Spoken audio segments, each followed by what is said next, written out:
जय जय श्री चैतन्य जय नित्यानंद।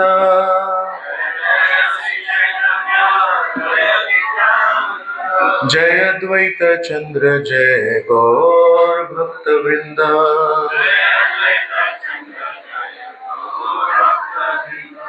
जय जय श्री चैतन्य जय नित्यानंद।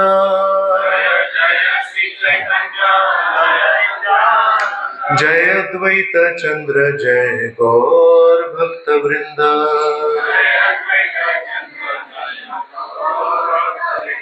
जय जय श्री चैतन्य जय नित्यानंद।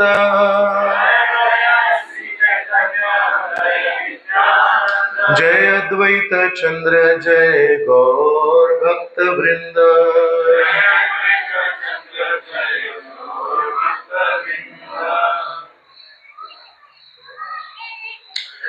हरे कृष्णा। सर्व भक्तांचं खूप खूप हार्दिक स्वागत।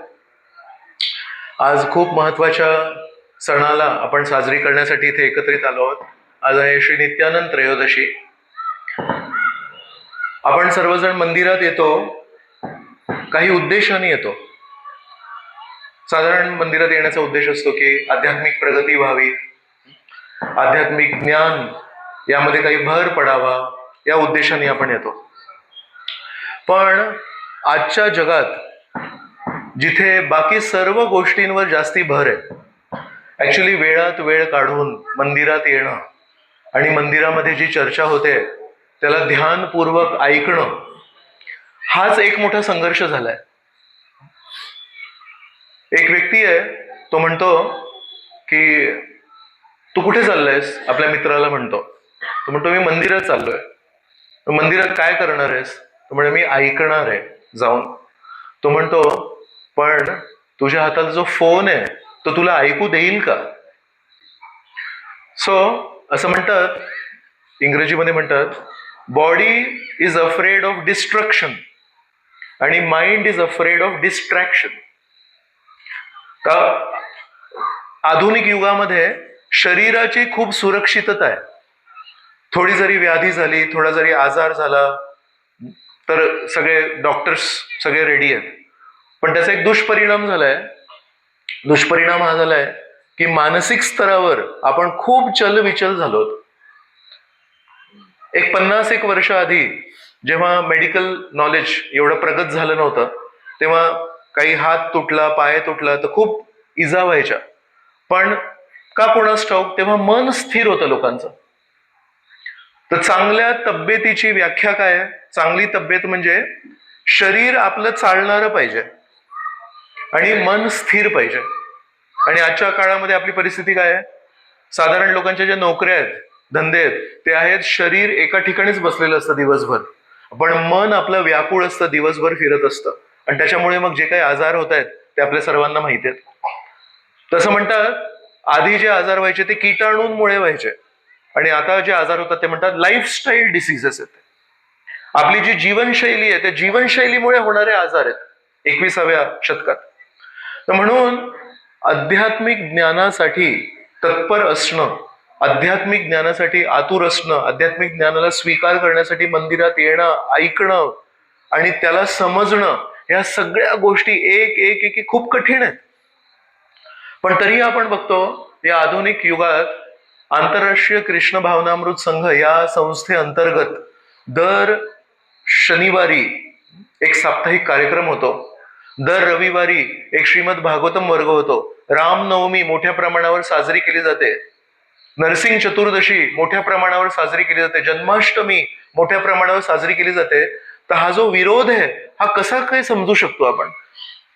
हा विरोध फक्त एका गोष्टीवर समजू शकतो की काहीतरी विशेष कृपा चालू आहे, जेणेकरून जेव्हा संपूर्ण जग विरुद्ध दिशेने चालू आहे पण इस्कॉन संस्थेमध्ये मंदिरं भरलेली असतात। अजूनही सगळ्या फेस्टिवलसाठी लोक येतात, येऊन बसतात, ऐकतात, समजून घेण्याचा प्रयत्न करतात. हे सगळं गोष्ट केवळ कृपेवर चालू आहे. कारण बुद्धीच्या दृष्टीने बघितलं तर याच्यात काही आपल्याला तथ्य सापडणार नाही. सो हे सगळं कशामुळे चालू आहे? हे सगळं चालू आहे कोणा एका व्यक्तीच्या कृपे शक्तीवर चालू आहे. अमेरिकेमध्ये एक वॉल्ट डिझनी नावाचे खूप मोठे व्यक्ती होते. त्यांनी भरपूर ॲनिमेशन कंपनी सुरू केली, त्यांनी भरपूर चित्रपट पण काढले. त्या वॉल्ट डिझनीला भरपूर पैसे आहेत त्यांच्याकडे. आणि जेव्हा त्यांचा मृत्यू जवळ आला तेव्हा त्यांनी सांगितलं, काय हो, जे संशोधन करत होते त्यांना विचारलं त्यांनी, अमरत्व मिळू शकतं का काही? तर तेव्हाचे जे वैज्ञानिक होते ते म्हणाले, प्रयत्न पूर्ण चालू आहे आणि काहीच वर्षांमध्ये आमच्याकडून पूर्ण सगळे काही तयारी होईल. तर वॉल्ट डिझनीनी विनंती केली, माझं जे शरीर आहे ते एका फ्रीझरमध्ये ठेवूया आपण. जसं घरी आपला फ्रीज असतो आणि त्याच्यामध्ये फ्रीझर असतो, त्या फ्रीझरमध्ये काही गोष्ट ठेवली तर ती परमनंट राहते. तसं त्या वॉल्ट डिझनीने स्वतःच्या शरीराच्या आकाराचा एक फ्रीझर बनवला आणि म्हणाला की माझा मृत्यू झाल्यानंतर या फ्रीझरमध्ये मला ठेवा आणि काही वर्षांनी जेव्हा ती टेक्निक निघेल की आपण शरीराला, मृत शरीरामध्ये पुन्हा एकदा प्राण टाकू शकतो, तर तेव्हा मी पुन्हा जिवंत होईन. आणि अशा प्रकारे त्यांनी शरीर सोडलं. 2 ते 3 वर्षांपर्यंत तो फ्रीझर चालू होता आणि त्याच्यामध्ये त्यांचं ते शरीर होतं. त्याच्यामध्ये फक्त एकच समस्या झाली की त्यांची जी एवढी मोठी सगळी संपत्ती होती, ती संपत्ती आता कोणाला मिळणार? त्यांच्या पुढच्या पिढीला नाही मिळाली. का नाही मिळाली पुढच्या पिढीला? कारण त्यांनी सांगितलं होतं की काही वर्षांनी मी पुन्हा जिवंत होणार. तर बिचारे त्यांचे सगळे नातेवाईक वगैरे त्यांच्या प्रॉपर्टीवर डोळा ठेवून होते की हे तर गेले, पण म्हणतायत की पुन्हा एकदा जिवंत होणार, तर त्यांची प्रॉपर्टी कधी मिळणार आपल्याला? तर 3-1 वर्षांनी सगळे नातेवाईक एकत्र आले, मुलं सगळे एकत्र आले आणि म्हणाले की थोडी ती वायर जी आहे ती आपण काढायला पाहिजे. आणि त्यांनी ती वायर काढली आणि हा झाला त्यांचा मृत्यू. सो इतकी आसक्ती आपल्याला या शरीराशी, मृत्यू झाल्यानंतर पण त्या व्यक्तीला वाटतंय फ्रीझरमध्ये ठेवा. अशा या परिस्थितीमध्ये आपण अध्यात्माबद्दल काय जाणून घेणार? तर आध्यात्मिक ज्ञानासाठी एक तयारी लागते आणि ती तयारी कलियुगामध्ये फार कमी लोकांमध्ये. नैमिषारण्य म्हणून एक खूप पवित्र जागा आहे. जसं आपण म्हणतो परमेश्वर हे अन्नाच्या रूपात जेव्हा येतात तेव्हा त्याला म्हणतात महाप्रसाद. श्रीकृष्ण जेव्हा एका पर्वताच्या रूपात येतात तेव्हा त्याला म्हणतात गोवर्धन. परमेश्वर जेव्हा मूर्तीच्या रूपात येतात तेव्हा असे दिसतात. तसंच परमेश्वर जेव्हा एका वनाच्या रूपात येतात तर त्याला म्हणतात नैमिषारण्य वन. जवळ स्टेशन आहे त्याचं लखनौ स्टेशन पासून 1-1.5 तासावर नैमिषारण्य येतं. तर त्या नैमिषारण्यामध्ये सभा भरली आहे साधूंची. तिथे सूत गोस्वामी बसलेत आणि समोर 88,000 साधू बसलेत. आणि ते 88,000 साधू सूत गोस्वामींना विनंती करतायत, आम्हाला थोडं आध्यात्मिक मार्गदर्शन करा. आणि त्या आध्यात्मिक मार्गदर्शनाअंतर्गत सूत गोस्वामी म्हणाले, अशा प्रकारे एकदा परीक्षित महाराज होते. परीक्षित महाराज हे अर्जुनाचे नातू आणि त्यांना अकालीन मृत्यूचा शाप मिळाला. त्यांना सांगितलं की 7 दिवसांमध्ये तुमचा मृत्यू होईल. तर त्यांनी सर्व आपले राजवस्त्र, त्यांची जे काही जबाबदाऱ्या होत्या त्या सगळ्या सोडल्या आणि म्हणाले आता माझ्याकडे केवळ सीमित काळ आहे, आता मला परमेश्वराबद्दल जाणून घ्यायचंय. तर किती त्यांना ओढ आहे. जसा त्यांना एक नोटीस मिळाल्यावर लगेच त्यांनी सगळं काही सोडून गंगे नदीकडे गेले आणि तिथे त्या काळचे सगळ्यात श्रेष्ठ, सगळ्यात विरक्त साधू आले. व्यास ऋषींचे सुपुत्र श्री शुकदेव गोस्वामी. तर परीक्षित महाराजांना नव्हतं माहिती की मी जेव्हा तिथे प्रश्न विचारायला जाणार आहे तेव्हा तिथे शुकदेव गोस्वामी येणार आहेत. आणि शुकदेव गोस्वामींना नाही माहिती की शुकदेव गोस्वामी जेव्हा भ्रमण करतायत तेव्हा परीक्षित महाराजांना शाप मिळणार आहे. पण परीक्षितला जेव्हा शाप मिळाला आणि परीक्षित जेव्हा तिथे पोचले तेव्हा बरोबर शुकदेव गोस्वामी पण तिथेच पोचले. तर हा प्रश्न नैमिषारण्यामधल्या सर्व साधूंनी सूत गोस्वामींना हा प्रश्न विचारला की परीक्षित महाराज हे चक्रवर्ती सम्राट, परीक्षित महाराज यांचं पूर्ण पृथ्वीवर राज्य आहे, एवढी शक्ती आहे त्यांच्याकडे. आणि दुसरीकडे शुकदेव गोस्वामी जे निर्वस्त्र फिरायचे, इतके अनासक्त आहेत की त्यांच्या शरीरावर वस्त्रही नाही आहे. 13 वर्षांपर्यंत आपल्या आईच्या पोटातून बाहेरच नाही आले. ते म्हणाले नाही, बाहेर खूप माया आहे, कमीत कमी पोटामध्ये मी परमेश्वराचं स्मरण तरी करतोय. तर म्हणाले कुठे एक चक्रवर्ती सम्राट ज्यांच्याकडे पूर्ण सत्ता आहे पूर्ण पृथ्वीची, आणि कुठे हे शुकदेव गोस्वामी जे निर्वस्त्र आहेत आणि इतके अनासक्त त्यांचं जीवन जगतायत. तर हे दोघं एकत्र कसे आले? कोणी ही खबर दिली शुकदेव गोस्वामींना की परीक्षित महाराजांना शाप मिळाला आणि परीक्षित महाराज तिथे पोहोचलेत? तेव्हा सूत गोस्वामी त्याचं उत्तर देतात, म्हणतात श्रीकृष्ण आहेत ना, श्रीकृष्ण खूप कृपाळू व्यक्ती आहेत, श्रीकृष्ण खूप कृतज्ञ व्यक्ती आहेत, आणि श्रीकृष्णांच्या मनामध्ये पांडवांप्रती खूप कृतज्ञता आहे. तर परीक्षित कारण अर्जुनाचा नातू आहे, तर म्हणून पांडवांप्रतीची कृतज्ञता आहे ती श्रीकृष्णांनी परीक्षिताप्रती पण व्यक्त केली आहे. श्रीकृष्ण गीतेमध्ये म्हणतात की योगक्षेमम वहाम्यहम, 9व्या अध्यायामध्ये म्हणतात अनन्यास चिंतयन्तो माम ये जना पर्युपासते तेषां नित्य अभियुक्तानां योगक्षेमम वहाम्यहम. तर योगक्षेमम वहाम्यहम आपल्याला वाटतं life insurance corporation of India, LIC याचं ब्रीद वाक्य आहे. ते LICचं ब्रीद वाक्य नाही आहे, ते 9व्या अध्यायामध्ये श्लोक क्रमांक 22 आहे. तर श्रीकृष्ण म्हणतात अनन्यास चिंतयन्तो माम. अनन्य म्हणजे न अन्य, जे मला सोडून मला वाचून कोणाचंही चिंतन करत नाही. अनन्यास चिंतयन्तो माम. आपण अनन्य चिंता करतो, नेहमी स्वतःबद्दल चिंता करतो, जगाबद्दल चिंता करतो. परमेश्वराचं चिंतन करायचंय. आताचं जे जग आहे ते चिंतेमध्ये बुडलंय, आणि श्रीकृष्ण त्या श्लोकामध्ये म्हणतायत की आपल्याला चिंतनात बुडायचंय. तर श्रीकृष्ण म्हणतायत जे लोक माझं अनन्य चिंतन करतात, जे मला सोडून कधी कोणाचा काही विचार नाही करत, नेहमी विचार करतात श्रीकृष्णांना काय भावेल, श्रीकृष्णांसाठी आपण काय करू शकतो, ते म्हणतात अशा लोकांच्या जीवनामध्ये जे काही कमी आहे ते मी पुरवतो, आणि त्यांच्या जीवनामध्ये जे काही योग्य आहे त्याला मी सुरक्षित ठेवतो. तर जेव्हा आपण हा श्लोक ऐकतो तेव्हा आपल्याला वाटेल काय पुरवत असतील श्रीकृष्ण? अन्न पुरवठा करत असतील. कारण आपण कोणाची काळजी घेतो, आपण काय काळजी घेतो कोणाची? वस्त्र देतो, अरे थंडी वाजते का तुला, तुला थोडे काही कपडे देतो, तुला भूक लागली का, तुला काहीतरी खायला देतो, तुला तहान लागली का, तुला पाणी देतो, तुला ऊन लागतंय का, तुला वर काहीतरी एक छत देतो. हे आपलंय.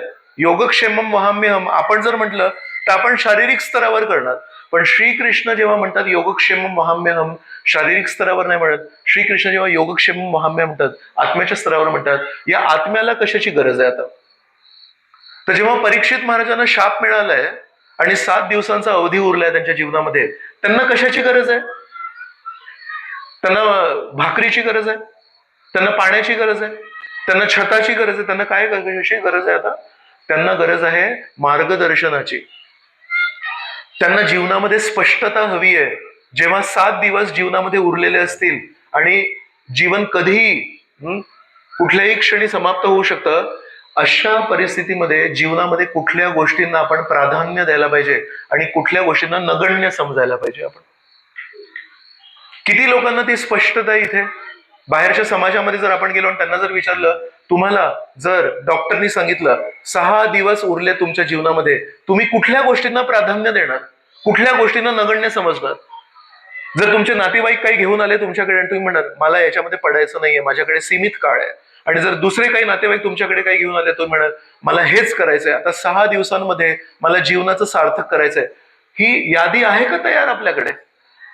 तर परीक्षित महाराज आहेत, एवढे श्रेष्ठ चक्रवर्ती सम्राट आहेत, ते म्हणतायत मला आता माझं राज्य किती वाढतंय, माझी संपत्ती किती वाढते याच्यामध्ये मला रस नाही, पण मला माझी स्पष्टता किती वाढते याच्यामध्ये मला रस आहे.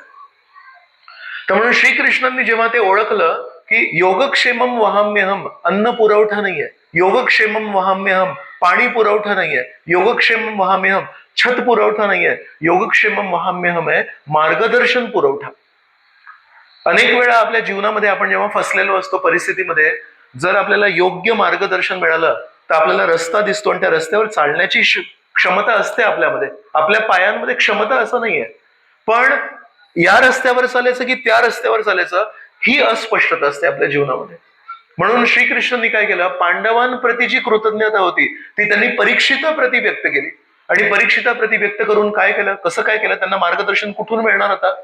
शुकदेव गोस्वामींच्या हृदयामध्ये परमात्मा रूपी श्रीकृष्ण आहेत. त्यांनी त्यांना सुचवलं की तुम्ही जाऊन गंगेच्या काठीचा शुक तालला आणि तिथे परीक्षित येऊन बसलेत आणि ते तुम्हाला प्रश्न विचारतील आणि त्यांना तुम्ही मार्गदर्शन करा. तर म्हणून जेव्हा आपण तयार होतो, उत्सुक होतो मार्गदर्शन स्वीकारण्यासाठी, तेव्हा श्रीकृष्ण आपल्या हृदयामध्ये स्थित असतात. ते कोणा एका योग्य मार्गदर्शकाला आपल्या जीवनामध्ये पाठवतात. याचे अनेक उदाहरण आहेत. ध्रुव आहेत. ध्रुवाला 7 वर्षाच्या वयामध्ये अपमानित केलं त्याच्या सावत्र आईनी. तर तो म्हणाला मला आता काहीतरी करायला लागेल याच्यासाठी. तर स्वतःच्या आईकडे गेला. तर स्वतःची आई काय म्हणते, तुझ्या सावत्र आईने जे काही सांगितलं ते खरं सांगितलं.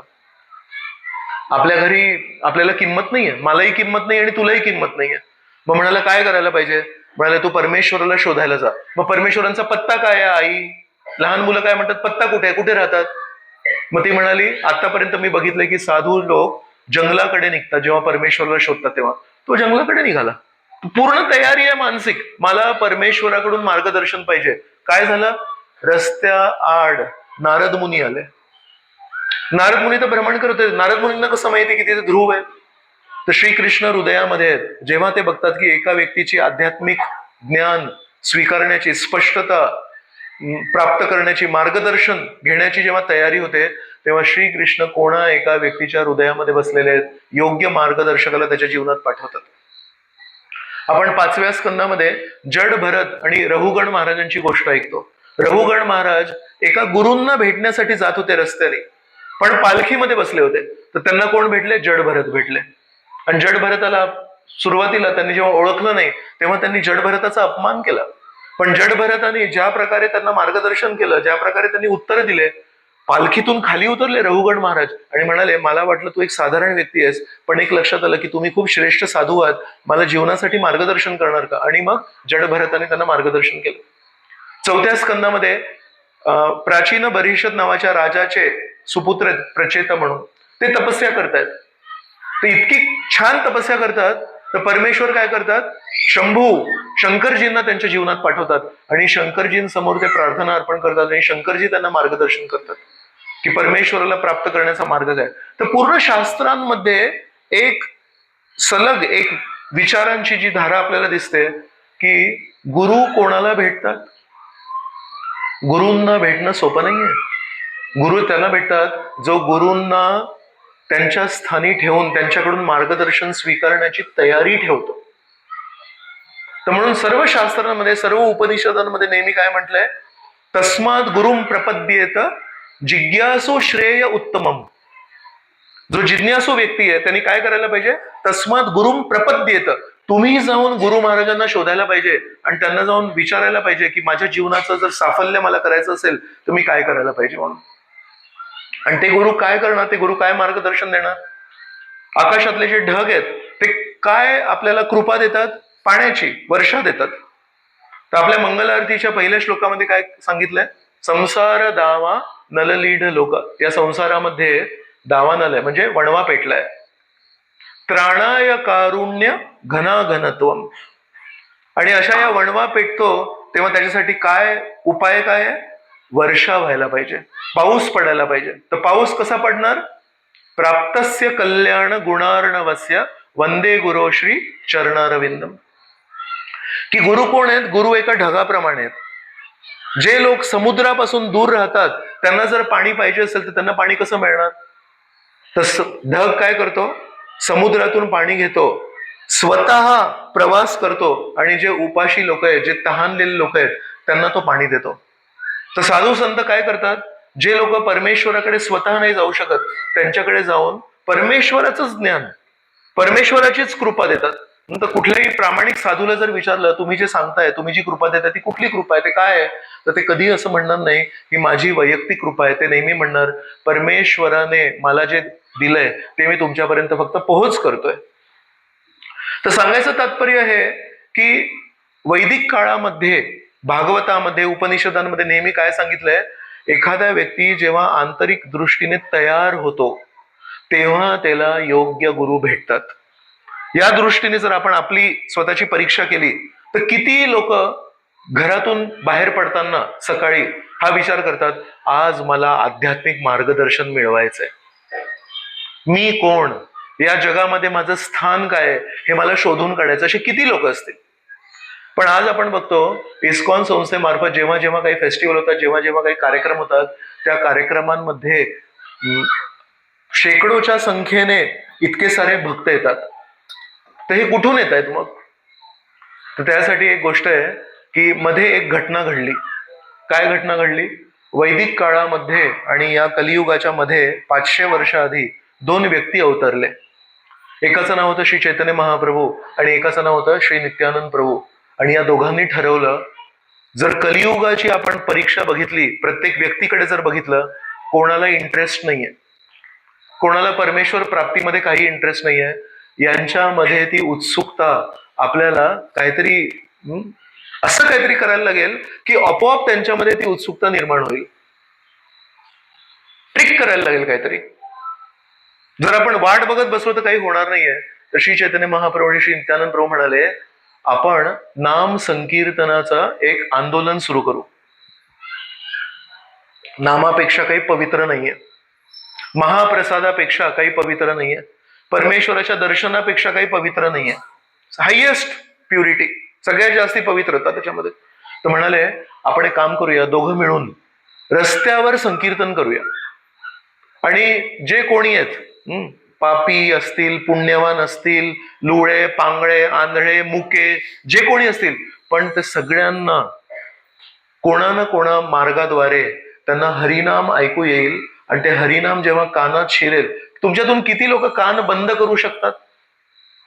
कोणतरी असेल बघा स्पेशल, त्याला अशी इच्छा झाली की असे कान असे बंद होतात, नाही तर आपले कोणाचे कान बंद होत नाही. श्री चैतन्य महाप्रभू म्हणतायत, या लोकांमध्ये पात्रता निर्माण करण्यासाठी आपण असा मार्ग शोधूया की त्यांना पाहिजे असेल तरी ते बंद नाही करू शकत, है की नाही? दर्शनाच्या समोर जेव्हा जातो तेव्हा कधी कधी कमीत कमी आपण पापण्या बंद करू शकतो आणि डोळे बंद करू शकतो, कान बंद करायची क्षमता आपल्यामध्ये नाहीये. तर श्री चैतन्य महाप्रभूंनी काय केलं, मोफत हरिनाम वाटप केला. जो माणूस आपल्या व्यवसायाला चाललाय, जो माणूस आपल्या काही कामाला चाललाय, पण त्याच्या कानामध्ये जबरदस्ती हरे कृष्णा अशा प्रकारे हरिनाम गेला. आणि जर अखिल बंधू प्रभूंसारखे खूप सुंदर गायक असतील, जे आता आजच्या कार्यक्रमानंतर गाणार आहेत, तर तो मधुर आवाज जेव्हा कानात जातो तेव्हा एक लक्षात येतं, कळालं नाही काय ते हरे कृष्णा राम काय होतं, पण जे काही होतं खूप सुश्राव्य होतं, राईट? तर मग मनामध्ये एक विचार आला, हे जे हरिनाम आहे ना खूप मधुर आहे. आणि जसं आपण हरिनामाची वाहवा केली, जशी आपण हरिनामाची तारीफ केली, लगेच आपल्या नावावर एक पॉइंट आला तिथे, याला परमेश्वराचं नाव आवडलं. आणि नित्यानंद प्रभू आणि श्री चैतन्य महाप्रभूंनी सांगितलं, आपल्या अनुयायींना त्यांनी एक सांगितलं, खूप छान चविष्ट प्रसाद आपण तयार करायचा आणि तो भगवंतांना अर्पण करायचा. आणि तो पवित्र महाप्रसाद इस्कॉन मध्ये जुळण्यापूर्वी महाप्रसाद किती मिळायचा हातात? 1 चमचा. वर्षातून एकदा जेव्हा सत्यनारायण पूजा व्हायची तेव्हा 1 चमचा प्रसाद मिळायचा. आणि इस्कॉन मध्ये आल्यावर जेव्हा पहिल्यांदा ताट मिळालं, मग याच्यातलं प्रसाद कुठे? कारण शिरा नव्हता त्याच्यामध्ये. तर मग कोणीतरी सांगितलं, प्रभूजी याच्यामध्ये प्रसाद कुठे हा प्रश्न नका विचारू, याच्यामध्ये प्रश्न हा विचारा की हा कसा घ्यायचा आहे, इतका सारा प्रसाद कसा घ्यायचा आहे. मग तेव्हा त्या दिवशी आपल्याला लक्षात आलं की इस्कॉन मंदिरामध्ये जे काही मिळतं ताटामध्ये ते सगळं प्रसाद आहे.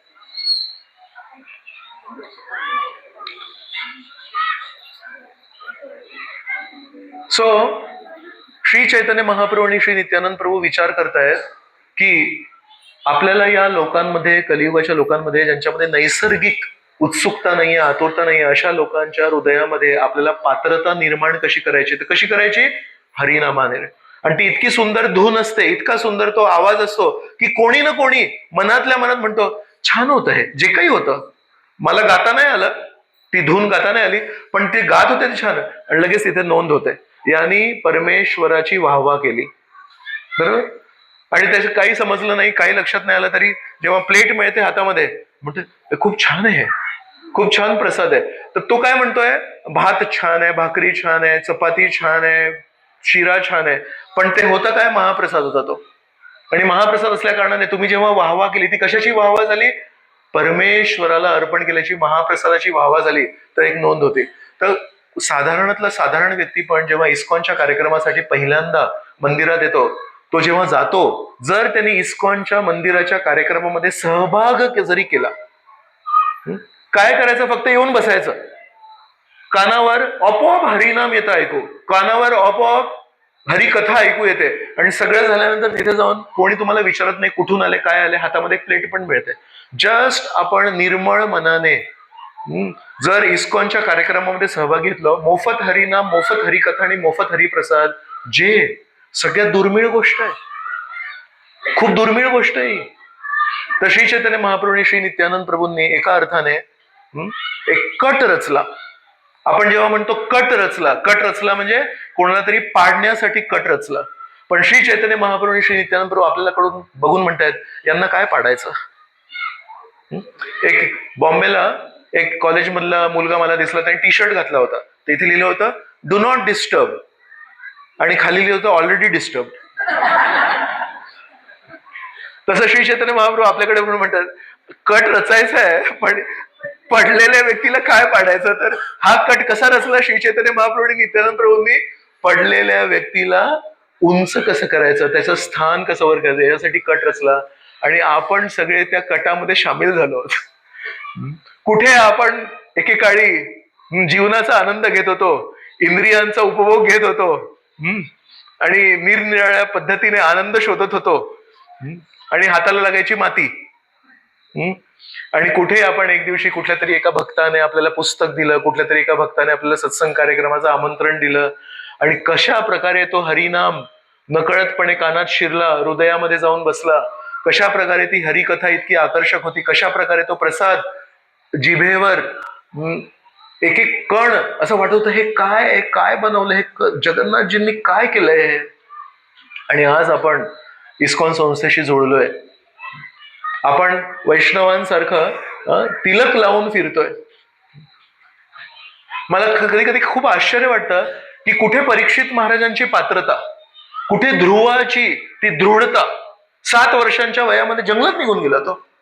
आणि कुठे आपण जनरली, मी आई वडिलांशी जेव्हा बोलतो तेव्हा म्हणतात, प्रभूजी याला सांगा थोडा अभ्यास करायला सांगायला.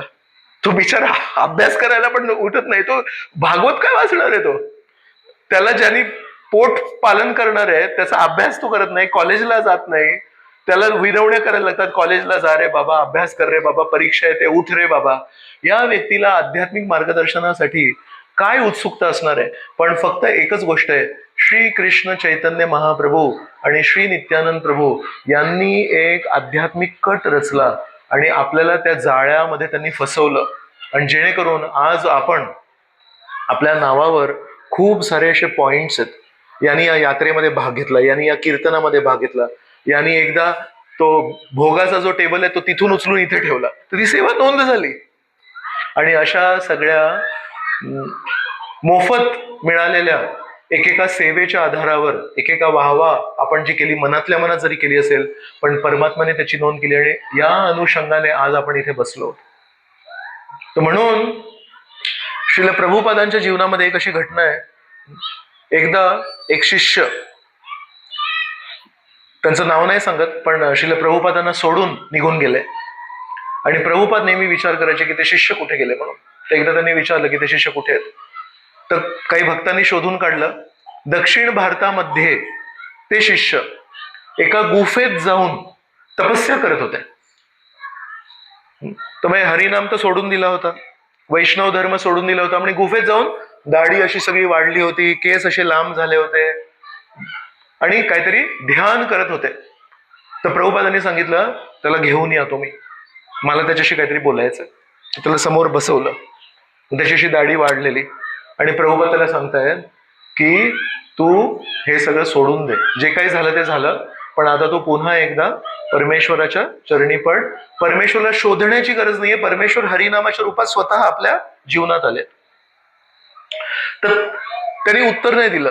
तर प्रभुपाद परत एकदम आपुलकीच्या भावनेने, एका वडिलांच्या भावनेने त्यांना म्हणतायत की बघ, अजूनही तू पुन्हा येऊ शकतोस, माझ्याकडून काही समस्या नाहीये म्हणून. तर त्या व्यक्तीने प्रभुपादांना प्रवचन द्यायला सुरू केलं. तर प्रभुपादांना म्हणाला, हा जो हरिनामाचा मार्ग आहे हा अधम मार्ग आहे आणि जो ध्यान करण्याचा जो मार्ग आहे तो श्रेष्ठ मार्ग आहे म्हणून. तर तमाल कृष्ण महाराज शेजारी बसले होते. तमाल कृष्ण महाराजांचे बघितलं, तमाल कृष्ण म्हणजे प्रभुपादांना जेव्हा राग यायचा तेव्हा प्रभुपादांचे जे ओठ होते ते असे हलायला लागायचे. म्हातारे होते तर म्हणून असे इथे तमाल कृष्ण महाराजांनी बघितलं प्रभुपादांचे ओठ हलतायत. तमाल कृष्ण महाराज म्हणाले, ए तू बोलू नकोस, थांब जरा, प्रभुपाद काय म्हणतात ते ऐक. तर तो म्हणाला, नाही, मला बोलायचं आहे काहीतरी. आणि असं एकदम गंभीर आवाजामध्ये प्रभुपादांना सांगायला लागला की ऍक्च्युली आपण तपस्या करायला पाहिजे. आपण ज्या प्रकारे आपण आपलं इस्कॉनमध्ये जीवन जगतोय ते कनिष्ठ स्तर आहे आणि ऍक्च्युली आपण खूप कठोर तपस्या करायला पाहिजे आणि तर आपल्याला परमात्म्याचं दर्शन होईल. तर जसं जसं तो बोलायला लागला तर प्रभुपादांचे जे ओठ जास्ती हलायला लागले. एक क्षणाला प्रभुपाद म्हणाले, याला आत्ताच्या आत्ता बाहेर घेऊन जा. आणि बाजूला ब्रह्मानंद महाराज पण होते. ब्रह्मानंद महाराज म्हणजे असे स्ट्रॉंग होते. ब्रह्मानंद त्याला असं उचललं, त्याला बाहेर घेऊन गेले आणि त्याला बाहेर सोडलं आणि त्याला म्हटलं अजिबात आतमध्ये यायचं नाही. तर प्रभुपादांना इतका राग आला, प्रभुपाद इतके गरम झाले तर कोणाची हिंमत नाही आता प्रभुपादांशी बोलायची. त्या दिवशी संध्याकाळी तमाल कृष्ण महाराज प्रभुपादांकडे गेले आणि प्रभुपादांना म्हणाले, प्रभुपाद, ज्या प्रकारे तुम्ही चिडले, तुम्ही त्या भक्ताला नाकारलं का? तर प्रभुपादांनी तेव्हा डोळे बंद केले आणि म्हणाले, नित्यानंद प्रभूंच्या कृपेला काहीही सीमा नाही. प्रभुपादांनी स्पष्ट उत्तर नाही दिलं, पण प्रभुपाद म्हणाले, नित्यानंद प्रभूंच्या कृपेला काहीही सीमा नाही. अर्थात प्रभुपादांनी सांगितलं, जरी तो माझ्याशी विचित्र वागला पण मी त्याला माफ केलंय आणि त्याला अजून एक संधी आहे. का? तर आपण नित्यानंद प्रभूंच्या वंशावलीत आहोत. नित्यानंद प्रभूंचं मन काय? मार खाये प्रेम दे. नित्यानंद प्रभूंच्या एका भजनामध्ये नरोत्तम दास ठाकूर म्हणतात, हे जे व्यक्ती आहेत, एमोन दयाल तो नाही है, इतके दयाळू व्यक्ती कधी बघितले नाही का? मार खाये प्रेम दे. ज्यांनी नित्यानंद प्रभूंवर मारहाण केली त्यांना श्री नित्यानंद प्रभूंनी श्रीकृष्णांचं प्रेम दिलं. श्रीकृष्णांचं प्रेम काय आहे? असं म्हणतात, या भौतिक जगतामध्ये 4 गोष्टी या स्थिर आहेत किंवा परमनंट आहेत. काय? जन्म, मृत्यू, जरा, व्याधी. म्हातारपण, आजार, जन्म आणि मृत्यू, या 4 गोष्टी कधी बदलणार नाहीत. या भौतिक जगाच्या पलीकडे परमेश्वराच्या दिव्य शरीरातून निघणारी आभा म्हणजे ब्रह्मज्योती. तर ब्रह्मज्योतीमध्ये जन्म मृत्यू नाही होत. पण त्या ब्रह्मज्योतीचा एक दुष्परिणाम आहे किंवा एक दोष आहे त्याच्यामध्ये, की त्याच्यामध्ये व्यक्तिमत्व नाहीये. परमेश्वराच्या दिव्य शरीरातून निघाली तो प्रकाश आहे. या ट्यूबलाईट मधून जो प्रकाश निघाला त्या प्रकाशामध्ये व्यक्तिमत्व नाहीये, आकार नाहीये, त्याला काही गुण नाहीये काही. तर तो निर्गुण निराकार ब्रह्म. त्याच्यामध्ये एक गोष्ट होते, पण काय? जन्म, मृत्यू, जरा, व्याधीपासून सुटका मिळते. कोणाला समजा डिसेंट्री झाली आहे, दिवसातून 10 वेळा तो चाललाय आतमध्ये वॉशरूम मध्ये, तर त्याला जर गोळी दिली आणि त्याची डिसेंट्री बंद झाली तर तो म्हणतो, खूप छान वाटलं, है ना, पोट शांत झालं माझं. पण त्याचा अर्थ असा नाही की त्याला चांगली तब्येत मिळाली, त्याला जी परिस्थिती झाली होती ती विराम झाला. तसंच जन्म मृत्यूच्या चक्रामध्ये जो फसलाय त्याला जेव्हा ब्रह्मज्योतीमध्ये प्रवेश मिळतो त्याला खूप छान वाटतं. त्याला म्हणतो, कमीत कमी जन्म मृत्यूच्या चक्रातून तर फसलो, बाहेर निघालो, पण त्याला वास्तविक आध्यात्मिक आयुष्य अजून काही मिळालं नाहीये. त्याच्या पलीकडे आहे वैकुंठ, जिथे नारायण राहतात, रामचंद्र राहतात, द्वारकाधीश राहतात. तिथे काय भावना आहे? तिथे परमेश्वराचे आपण दास आहोत, परमेश्वर आपले स्वामी आहेत, हे नातं तिथे जुळतं. अर्थात कारण ते ब्रह्मज्योतीच्या पलीकडे आहे, त्याच्यामुळे तिथे पण जन्म मृत्यू जरा व्याधी नाहीये. पण जन्म मृत्यू जरा व्याधी नाहीये ही तर एक छोटीशी गोष्ट झाली. तिथे परमेश्वराशी वैयक्तिक नातं जुळतं आपलं. कुठल्या आधारावर? स्वामित्वाच्या आधारावर. परमेश्वर आपले स्वामी आणि आपण परमेश्वराचे दास म्हणून. पण रामचंद्रांच्या शेजारी जे हनुमान आहेत, हनुमानजी हे नेहमी रामचंद्रांच्या चरणांजवळ बसतात. कधी तुम्ही कुठला फोटो बघितला का ज्याच्यामध्ये हनुमानजी रामचंद्रांच्या खांद्यावर हात ठेवतात आणि म्हणतात, काही सेवा आहे का माझ्यासाठी? हनुमानजी नेहमी कसे उभे असतात? एकटे जेव्हा उभे असतात तेव्हा असे धिप्पाट असे उभे असतात आणि असे छान छाती काढून उभे असतात आणि रामचंद्रांच्या समक्ष कसे असतात, त्यांच्या पायांजवळ खाली नम्रतेने वाकून बसलेले असतात. त्या दासत्वामध्ये सख्य भाव नाहीये. सख्य भाव म्हणजे सख्याचा भाव नाहीये, वात्सल्य भाव नाहीये की परमेश्वर माझे पिता आणि मी परमेश्वरांचा मुलगा, मी परमेश्वराचा दास आहे, मी परमेश्वरांचा मुलगा नाहीये. आणि माधुर्य भावना तर नाहीच आहे की परमेश्वर माझे प्रियकर. हे तीन रस वैकुंठामध्ये उपलब्ध नाहीयेत. तर भौतिक जगतामध्ये जन्म मृत्यू जरा व्याधीचा मारा, त्याच्यानंतर ब्रह्मज्योतीमध्ये जन्म मृत्यू जरा व्याधी नाही, पण नातं नाहीये तिथे, परमेश्वराशी नातं नाहीये. त्याच्यावर आहे वैकुंठ, वैकुंठामध्ये नातं आहे पण वैकुंठामध्ये जवळीकपणा नाहीये, फक्त एकच नातं आहे, मी परमेश्वराचा दास आणि परमेश्वर माझे स्वामी. पण गोलोक वृंदावनामध्ये जिथे राधाकृष्ण राहतात तिथे कुठलं नातं आहे? तिथे सगळे जे श्रीकृष्णांचे गोपमित्र आहेत ते श्रीकृष्णांच्या खांद्यावर हात ठेवतात आणि म्हणतात, चल श्रीकृष्ण आज खेळायला जाऊ. वृंदावनामधले अनेक अनेक गोपिका आहेत, त्या असंख्य गोपिकांना श्रीकृष्णांबद्दल एका मुलाची भावना आहे. रोज मनातल्या मनात विचार करतात, आज मी जे लोणी तयार करते ते श्रीकृष्ण आज माझ्या घरी येऊन लोणी ते चोरतील का? आणि ज्या तरुण गोपिका आहेत त्या म्हणतात, श्रीकृष्ण किती गोड दिसतात, श्रीकृष्ण किती आकर्षक दिसतात, मला माझं हृदय श्रीकृष्णांना द्यायचंय, श्रीकृष्ण माझे प्रियकर. हे तीन नाती फक्त गोलोक वृंदावनामध्ये आहेत. आणि ते गोलोक वृंदावन हे साधारण मनुष्याला पूर्णपणे इनऍक्सेसिबल, इनऍक्सेसिबल म्हणजे तिथे प्रवेश नाही आपल्याला. तर श्री चैतन्य महाप्रभू आणि श्री नित्यानंद प्रभूंनी काय केलं, कलियुगातले लोक जे पूर्णपणे अपात्र आहेत त्यांनी ब्रह्मज्योती नाही दिली, त्यांनी वैकुंठ नाही दिलं. सगळ्यात अपात्र लोकांना सगळ्यात श्रेष्ठ भावना दिली, ती आहे गोलोक वृंदावनामध्ये निर्मळ मनाने प्रेम करणाऱ्या व्रजवासींची भावना. हे जेव्हा तुलना आपण करतो की पूर्वीच्या काळामध्ये काय कृपा मिळायची आणि कलियुगामध्ये काय कृपा मिळते, तर आपण आश्चर्यचकित होऊन, प्रभुपाद एकदा म्हणाले, आपण बेशुद्ध पडू श्री चैतन्य महाप्रभू आणि श्री नित्यानंद प्रभूंनी आपल्यासाठी काय केलंय म्हणून. तर हे श्री नित्यानंद प्रभू आहेत जे कलियुगामध्ये आपल्याला फक्त एकच विनंती करतायत, श्रद्धा मात्र मूल्य लेन देन कृष्ण नाम. कुठली गोष्ट विकत घेण्यासाठी काहीतरी किंमत द्यायला लागते ना, तर काय किंमत मागतात नित्यानंद प्रभू? वेदांमध्ये जर आध्यात्मिक ज्ञान पाहिजे असेल तर काय किंमत मागतात? गुरु म्हणतात, तू कुठल्या परिवारात जन्म घेतलायस, तू पाप किती केलेस, तू पुण्य किती केलेस, तुला सद्गुणी आहेस का, तू सद्वर्तन आहे का तुझं, सगळा आराखडा घ्यायला लागतो. अशा व्यक्तीला बारामतीमध्ये काही शाळा असतील, नामांकित शाळा असतील, त्या शाळांमध्ये जर आपल्याला ऍडमिशन पाहिजे असेल, प्रवेश पाहिजे असेल, तर कोणी पण गेलं तर त्याला देतात प्रवेश. नामांकित शाळांमध्ये काय सांगतात, सगळं विचारपूस करतात, एक एंट्रन्स टेस्ट पण घेतात. तर विचार करा, आजच्या युगामध्ये एका नॉर्मल शाळेमध्ये जर प्रवेश पाहिजे असेल आणि जर ती नामांकित शाळा असेल तर त्याची पूर्ण प्रश्नावली असते की तुम्ही कोण आहे, काय आहे, तुम्ही सद्गुणी आहात का, तुमचा व्यवहार काय आहे, तुम्हाला ज्ञान किती आहे.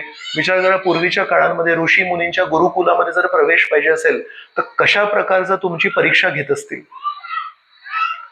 अशा अपात्र लोकांना, ज्यांच्यामध्ये आपल्यामध्ये काही सद्गुण नाही, आपल्यामध्ये चांगली मनामध्ये भावना नाही, अशा अपात्र लोकांना श्री नित्यानंद प्रभू म्हणतायत, श्रद्धा मात्र मूल्य लेन. म्हणतायत, श्रद्धा आहे का तुला माझ्यावर, की हे कृष्ण नाम जे आहे ते सगळ्यात पवित्र गोष्ट आहे. हे जे कृष्ण नाम आहे हे सर्व पापांवर सगळ्यात श्रेष्ठ औषध आहे. हे जे कृष्ण नाम आहे हे परमेश्वराला विकत घेण्याची शक्यता आहे याच्यामध्ये, परमेश्वराला विकत घेण्याची शक्ती आहे याच्यामध्ये. भागवतामध्ये अजामिळाची एक गोष्ट येते, ज्या व्यक्तीने पूर्ण आयुष्य केवळ चुकीचे कार्य केले, त्याच्या समोर जेव्हा यमदूत आले, त्यांनी चुकीने आपल्या लहान मुलाचं नाव घेतलं. त्याच्या लहान मुलाचं नाव होतं नारायण. लहान मुलाला उच्चारून त्यांनी स्मरण करून म्हणाला नारायण म्हणून, मुलाला आठवण केली त्यांनी. पण नारायण जे वैकुंठामध्ये बसलेत त्यांनी हे नाही म्हटलं, अरे याने तर आपल्या मुलाला हाक मारली. नारायणाचं हृदय द्रवित झालं. नारायण म्हणतात, याने माझं नामस्मरण केलं.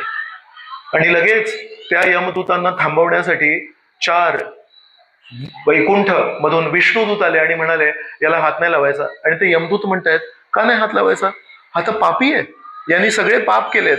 आणि ते विष्णुदूत म्हणतात ज्या क्षणी यांनी परमेश्वराचं नामस्मरण केलं त्या क्षणी हा पूर्णपणे धुवून निघालाय. आणि त्यांना ते पचलं नाही यमदूतांना. यमदूत म्हणतात तुम्ही कोण आहे. ते म्हणाले आम्ही परमेश्वराचे दूत आहोत आणि एकदा तुम्ही जाऊन तुमच्या स्वामींशी यमदूतांशी जाऊन जरा सल्ला घ्या.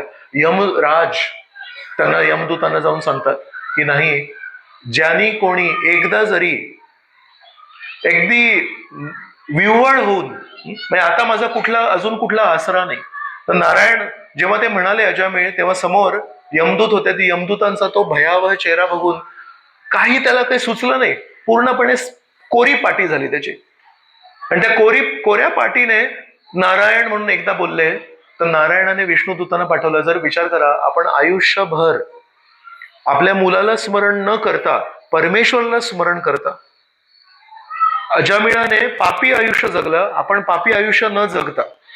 आणि अजामिळाने फक्त मृत्यूच्या वेळेस एकदा हरिनाम घेतलं, आपण जर आयुष्यभर हरिनाम घेतलं तर आपल्याला परमेश्वर काय देतील. अजामिळाने पापी जीवन जगलं, आपण नाही जगायचं. अजामिळाने मुलाचं स्मरण केलं, आपण ऍक्च्युली परमेश्वराचं स्मरण करायचं. आणि अजामिळाने फक्त एकदा नाव घेतलं होतं, आपण सतत जर नाव घेतलं तर आपल्याला परमेश्वर काय देऊ शकतात. तर ही जी गोष्ट आहे ही भागवतामध्ये आहे, अजामिळाची गोष्ट आहे. पण जेव्हा आपण ती अजामिळाची गोष्ट वाचतो त्याच्यामध्ये आपल्याला श्रद्धा नाहीये. आणि आपण म्हणतो मला जे आमच्या गुरु महाराजांनी हरिनाम दिलंय तेच नाव आहे का ते जे अजामिळाला वाचवलं त्यांनी कठीण प्रसंगी, तेच नाव आहे ते. उलट त्याच्यापेक्षा श्रेष्ठ आहे हे तर कृष्णाचं नाव आहे. कृष्ण म्हणजे जसं आपण कशाने बनलो, आपण हा आत्मा जो आहे आध्यात्मिक वस्तू आहे ना, श्रीकृष्ण कृपेने बनलेत. श्रीकृष्णांचं पूर्ण शरीर आहे हे कृपामय आहे, प्रेममय आहे. तर विचार करा, सगळ्यात प्रेमळ व्यक्ती आहेत, त्या प्रेमळ व्यक्तीचं जर आपण नाव घेतलं आयुष्यभर तर आपल्या. पण श्री चैतन्य महाप्रभू आणि श्री नित्यानंद प्रभू या जगामध्ये येण्यापूर्वी या अजामिळाची गोष्ट पण कोणी प्रचार करत नव्हते. कोणी भागवत कथाकार या अजामिळाच्या गोष्टीवर भर देऊन हरिनामाचा प्रचार करत नव्हते. तो प्रचार करण्यासाठी हरिनामामध्ये जी श्रद्धा लागते ती श्रद्धा त्यांच्याकडे तर पाहिजे. जर माझ्याकडे श्रद्धा नाहीये हरिनामामध्ये तर मी दुसऱ्यांना कशी देणार ती श्रद्धा. जरी ती भागवतामध्ये गोष्ट, आणि भागवत 5000 वर्ष जुनं आहे, पण श्री चैतन्य महाप्रभू आणि नित्यानंद प्रभूंच्या पूर्वी अजामिळाची गोष्ट पण इतकी प्रचलित नव्हती. अजामिळाची गोष्ट पण कोणी प्रचलित केली, श्री चैतन्य महाप्रभू आणि श्री नित्यानंद प्रभूंनी, की बघा एका हरिनामामध्ये जर एवढी शक्ती आहे, जर आपण सतत आयुष्यभर जर हरिनाम घेतलं तर त्याच्यामध्ये किती शक्ती आहे. म्हणून श्री चैतन्य महाप्रभू आणि श्री नित्यानंद प्रभूंनी काय कृपा कलियुगामध्ये दिली आहे याचा मोजमाप आपण नाही करू शकत. तर आज आपण या नित्यानंद प्रभूंची सगळ्यात महत्वाची जी गोष्ट आहे त्याच्यावर आपण चर्चा करूया. आणि ती आहे 2 गुंड व्यक्ती होते त्यांच्यावर श्री नित्यानंद प्रभूंनी केलेली कृपा. तर ही काय कृपा आहे, ही आहे त्या 2 गुंडांचं नाव होतं, चांगल्या ब्राह्मण परिवारामध्ये जन्मले होते, त्यांचं नाव होतं जगदानंद आणि माधवानंद. पण हे जगदानंद आणि माधवानंद चुकीने वाईट संगतीमध्ये फसले. भागवतामध्ये द्वारकेच्या लीलेमध्ये कथा येते भौमाची. तर वराहदेव आणि भूमिदेवी त्यांचा मुलगा होता, त्याचं नाव होतं भौम. पण त्या भौम विष्णुपुत्र आहे, पण विष्णुपुत्र जरी असला तरी त्यांनी बाणासूर नावाच्या एका असुराशी संगत केली.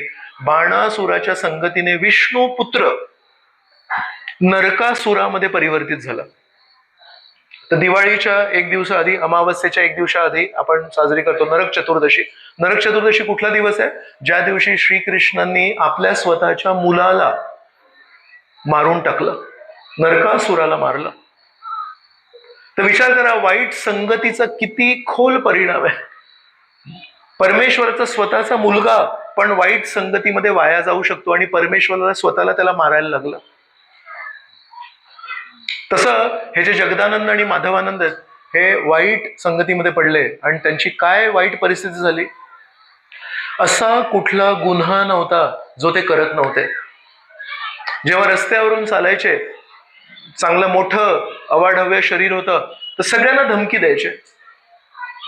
कोणा एका चांगला जर सज्जन व्यक्ती दिसला तर त्याला भीती निर्माण करायचे, घाबरवायचे त्याला, घरांना जाळायचे, स्त्रियांचं शोषण करायचे, गोमांस खायचे, ब्राह्मणांची हत्या करायचे. का? वाईट संगत. माहिती, छंद असतो कधी कधी कोणाला, हॉबी. कधी कोणाला स्टॅम्प कलेक्शनची हॉबी असते, कधी कोणाला कॉइन कलेक्शनची हॉबी असते.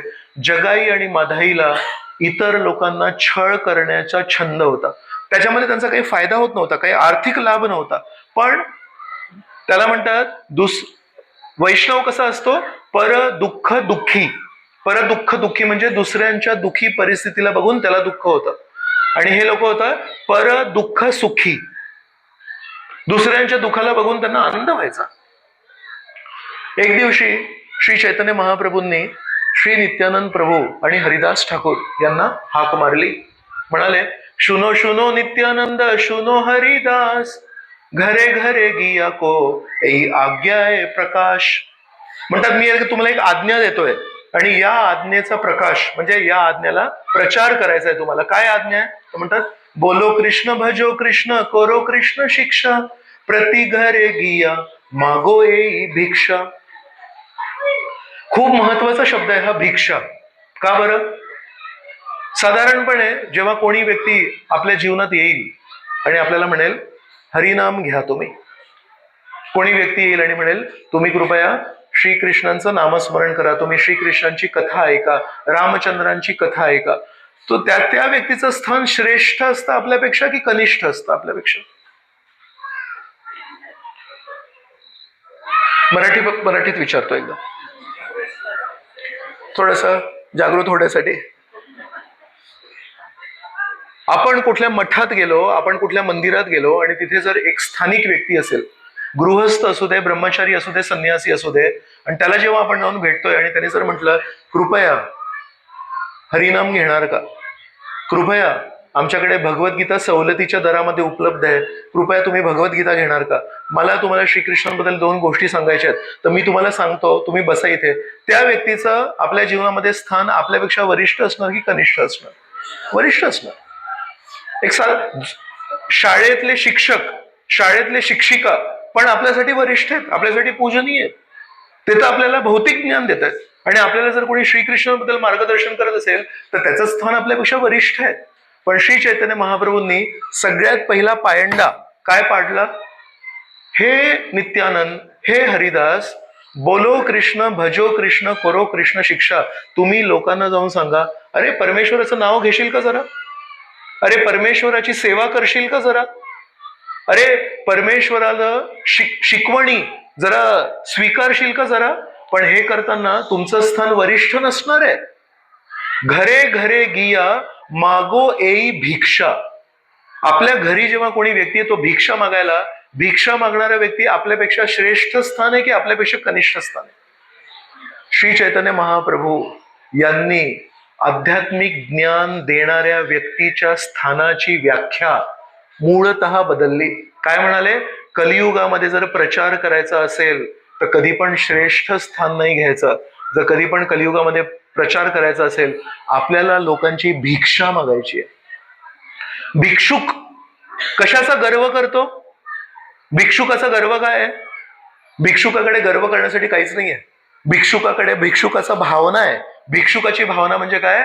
माझ्याकडे काही नाहीये, जर तुम्ही मला भिक्षा दिली तर तुम्ही मला कृतार्थ कराल.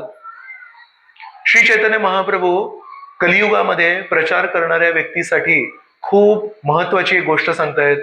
कलियुगामध्ये जर प्रचार करायचा असेल आणि जर तुम्ही विचार करताय मी प्रचारक आहे, मी आता भागवत शिकवणार, मी आता भगवद्गीता शिकवणार, मी तुम्हाला हरिनाम कसा करायचा शिकवणार, म्हणून वैदिक काळामध्ये जसा मी श्रेष्ठ होतो तसा मी पण श्रेष्ठ आणि तुम्ही कनिष्ठ. तर श्री चैतन्य महाप्रभू म्हणतायत नित्यानंद प्रभू आणि हरिदास ठाकूरांना, तुम्ही प्रचार नाही करू शकणार. कलियुगामध्ये जर प्रचार करायचा असेल, भिक्षुकाच्या भावनेमध्ये आपल्याला जायचंय आणि प्रत्येक व्यक्तीला विनंती करायची आहे, कृपया हरिनाम घेणार का, कृपया हरिकथा ऐकणार का, कृपया हरिप्रसाद खाणार का. तर श्री नित्यानंद प्रभू कोण आहेत? बलराम. आणि हरिदास ठाकूर कोण आहेत? ब्रह्मदेव. आध्यात्मिक जगत जे आहे ते एका शक्तीवर आधारित आहे. श्रीकृष्णांच्या 3 शक्ती असतात. एक असते समवित शक्ती, एक असते संधिनी शक्ती आणि एक असते लादिनी शक्ती. तर बलराम जी आहेत ते संधिनी शक्तीच्या आधारावर पूर्ण आध्यात्मिक जगताला सांभाळतात. आध्यात्मिक जगतामध्ये परमेश्वराचे जे आसन आहे ते कोण आहे? बलरामजींचं परिवर्तित रूप आहे. आध्यात्मिक जगतामध्ये परमेश्वरावर जे छत्र असतं ते काय आहे? बलरामजींचं परिवर्तित रूप आहे. आध्यात्मिक जगतामध्ये श्रीकृष्णांच्या ज्या पादुका आहेत त्या काय आहेत? बलरामजींचं परिवर्तित रूप आहे. आध्यात्मिक जगतामध्ये श्रीकृष्णांच्या गळ्यामध्ये जे जानवं असतं ते काय असतं? बलरामजींचं परिवर्तित रूप आहे. परमेश्वराचा बिछाना काय आहे? बलरामजींचं परिवर्तित रूप आहे. परमेश्वराच्या सेवेमध्ये आपण मृदंग वाजवतो, त्या मृदंगाला आपण कधी जमिनीवर नाही ठेवत. का बरं? कारण ते बलरामजींचं एक रूप आहे. हा जो मायक्रोफोन आहे याच्याने नेहमी हरिकथा बोलली जाते वेगवेगळ्या वक्त्यांकडून. हा जो मायक्रोफोन आहे हा जेव्हापर्यंत भगवंतांच्या सेवेत आहे, बलरामजींचं परिवर्तित रूप आहे. हे जे आसन आहे हे बलरामजींचं परिवर्तित रूप आहे. हा माईक स्टँड आहे, याला आपण अनादर नाही करू शकत. हा बलरामजींचं परिवर्तित रूप आहे. का? श्रीकृष्णांच्या सेवेमध्ये जे काही लागतं ते बलरामजी पुरवतात. बलरामजींच्या कृपेविना तुम्ही श्रीकृष्णांची सेवा नाही करू शकत. तर म्हणून आध्यात्मिक जगतामध्ये जो आधार आहे, आध्यात्मिक जगताचा जो आधार आहे ते आहेत बलरामजी. आणि भौतिक जगताचं जे चालना आहे ते कुठून सुरू होते? ब्रह्मदेवांकडून सुरू होते. पहिले व्यक्ती कोण आहेत भौतिक जगतामध्ये? ब्रह्मदेव आहेत. म्हणून श्री चैतन्य महाप्रभूंनी आध्यात्मिक जगतातल्या सगळ्यात महत्वाच्या व्यक्तीला समोर उभं केलं, नित्यानंद प्रभूंना. आणि भौतिक जगतातल्या सगळ्यात श्रेष्ठ व्यक्तीला उभं केलं, श्री हरिदास ठाकूर.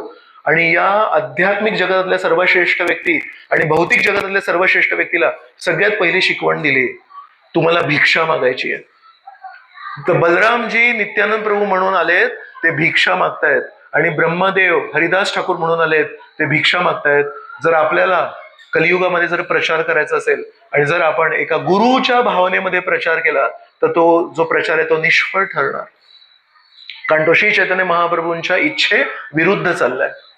श्री चैतन्य महाप्रभूंची कृपा जर प्राप्त करायची असेल, नित्यानंद प्रभूंची कृपा जर प्राप्त करायची असेल, हरिदास ठाकूरांची कृपा जर प्राप्त करायची असेल तर आपल्याला भिक्षुकाच्या भावनेमध्ये प्रचार करायला लागणार. तर म्हणाले, आता माझी अशी इच्छा आहे की घरोघरी जाऊन तुम्ही भिक्षुकाच्या भावनेमध्ये प्रचार करा. तर भक्ती सिद्धांत सरस्वती ठाकूर याच्यावर टीका करताना म्हणतात, नित्यानंद प्रभू एका श्रेष्ठ ब्राह्मण कुळामध्ये जन्मले होते आणि हरिदास ठाकूर हे वेद बाह्य संस्कृतीमध्ये जन्मले होते. ज्यांना वैदिक संस्कृतीमध्ये स्थान नव्हतं त्यांना म्हणतात यवन. यवन म्हणजे ज्यांनी वैदिक संस्कृतीच्या बाहेर जन्म घेतलाय. तर श्री चैतन्य महाप्रभूंनी या दोन व्यक्तींना का निवडलं? तर भक्ती सिद्धांत सरस्वती त्याच्यावर स्पष्टता करतात आणि म्हणतात, कोण सुटेल आता? श्री चैतन्य महाप्रभूंच्या हातामध्ये जसा मासे पकडणारा जो व्यक्ती आहे, कोळी आहे, त्याच्या हातामध्ये जाळं आहे समजा. तो जाळं जेव्हा फेकतोय समुद्रामध्ये, त्याला प्रत्येक माशाला पकडायचंय, लहान माशाला पकडायचंय, मोठ्या माशाला पकडायचंय, प्रत्येक माशाला पकडायचंय. तसं श्री चैतन्य महाप्रभू आपल्याकडे जेव्हा बघतायत, हे भवसागर आहे आणि या भवसागरामध्ये आपण मासे आहोत. पण श्री चैतन्य महाप्रभू काय म्हणतायत, या भवसागरातल्या माशांना मला पकडायचंय. एकही मासा सुटता कामा नये. जो सुसंस्कृत आहे तोही सुटता कामा नये, जो असंस्कृत आहे तोही सुटता कामा नये, जो यवन आहे, जो वैदिक संस्कृतीच्या बाहेर आहे तो पण सुटता कामा नये. लहान मुलगा सुटता कामा नये, महिला सुटता कामा नये, म्हातारे सुटता कामा नये. प्रत्येकाला मला हरिनाम द्यायचंय. कृष्ण प्रेम हा आत्म्याचा जन्मसिद्ध अधिकार आहे आणि तो मी देणारच. म्हणून श्री चैतन्य महाप्रभूंनी हे दोन टोकाच्या व्यक्तींना निवडलं. एक आहेत बलरामजी, जे सुसंस्कृत ब्राह्मण परिवारातून जन्मलेत. जेव्हा बलरामजी श्री नित्यानंद प्रभू जेव्हा जाऊन विनंती करतील, माझी एक विनवणी आहे, मला एक भिक्षा मागायची आहे तुमच्याकडून, कृपया हरिनाम घेणार का? मुखाने हरिकथा बोलणार का? कोण नाही म्हणणार. का? कारण नित्यानंद प्रभू एका सुसंस्कृत उच्च ब्राह्मण परिवारातून आहेत, त्यांचा समाजामध्ये मान सन्मान आहे. आणि जे नीच स्तरावर आहेत, ज्यांना ब्राह्मण कुळावर जास्ती श्रद्धा नाहीये, ज्यांच्या कधी काही वाईट अनुभव आले असेल, ते काय म्हणतील? त्यांच्यासोबत हरिदास ठाकूर आहेत. हरिदास ठाकूर विनवणी करतात, कृपया हरिनाम घेणार का? तर कोण सुटणार? जे सुसंस्कृत आहेत ते असंस्कृत, A to Z आणि मधले सगळे. तर श्री चैतन्य महाप्रभूंनी एक कट रचला आणि त्या कट रचण्यासाठी आपल्यासारख्या मास्यांना या लवण सागरातून पकडून एका जाळ्यामध्ये अडकून गोड भक्ती रसामृत सिंधूमध्ये आपल्याला टाकण्यासाठी एक जाळं फेकलं आणि त्या जाळ्यामध्ये काय केलं, बलरामजी, नित्यानंद प्रभू आणि ब्रह्मदेव हरिदास ठाकूर यांना सांगितलं जाऊन आता तुम्ही प्रचार केला. हे जाऊन आपल्या स्वामींच्या इच्छेनुसार घरोघरी जात आहेत आणि म्हणतायत, त्यांच्या समोर गुडघ्यांवर यायचे नित्यानंद प्रभू आणि श्री चैतन्य आणि हरिदास ठाकूर हे उभे राहून कधी विनवण्या नाही करतात. भिक्षुकाची भावना कशी असते, भिक्षुक असं म्हणा, काय रे भिक्षा देतोस की नाही, चल पाकिट काढ, त्याला भिक्षा नाही म्हणत, त्याला धमकी म्हणतात. श्री नित्यानंद प्रभू आणि श्री हरिदास ठाकूर गुडघ्यांवर बसायचे आणि म्हणायचे, आमची एकच विनवणी आहे, कृपया हरिनाम घेणार का. काही जे पुण्यवान लोक होते ते म्हणायचे, तुम्हाला अन्न पाहिजे का, तुम्हाला प्रसाद पाहिजे का, भूक लागली आहे का तुम्हाला, आम्ही प्रसाद देतो तुम्हाला. म्हणाले, आम्हाला प्रसाद नकोय, आम्ही ते भिक्षुक नाहीये, आम्हाला वेगळी भिक्षा मागायला सांगितली आहे. कोणी म्हणायचे, तुला काही बाकीच्या काही वस्तू पाहिजेत का, वस्त्र पाहिजेत का, म्हणाले नाही, आम्हाला एकच भिक्षा आहे, मुखाने एकदा फक्त हरिनाम बोला तुम्ही. सगळेजण असे सज्जन नसतात, सगळेजण त्यांना काही अन्न किंवा वस्तू देत नव्हते. काही लोकांना इतका राग आला होता का, कारण श्री चैतन्य महाप्रभू नवद्वीप मध्ये जेव्हा नाम संकीर्तन करायचे तेव्हा सुरुवातीच्या काळामध्ये आपण जेव्हा गौर पौर्णिमेची कथा केली आहे तेव्हा आठवतंय की सगळ्यांना आमंत्रण नव्हतं. श्रीवास ठाकूरांच्या घरी दरवाजे बंद व्हायचे रात्री. दिवसाच्या संकीर्तनामध्ये सगळ्यांना आमंत्रण होतं आणि रात्री जेव्हा श्री चैतन्य महाप्रभू फक्त पंचतत्वला घेऊन अद्वैत आचार्य गदाधर पंडित श्रीवास पंडित नित्यानंद प्रभूंना जेव्हा जाऊन कीर्तन करे, मुरारी गुप्ता असतील त्याच्यामध्ये, त्या चंद्रशेखर आचार्य असतील, असे निवडक काही भक्त होते त्याच्यामध्ये. या भक्तांना घेऊन जेव्हा कीर्तन करायचे, आठवते ती कथा, एक दूध पिणारा ब्रह्मचारी होता.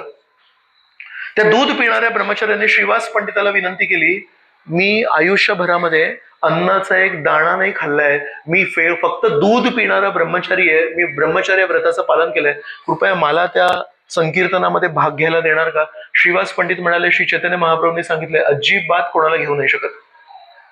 जर परमेश्वराप्रती प्रेमाची भावना नसेल तो कोणी असू दे, पण त्याला घेऊ नाही शकत.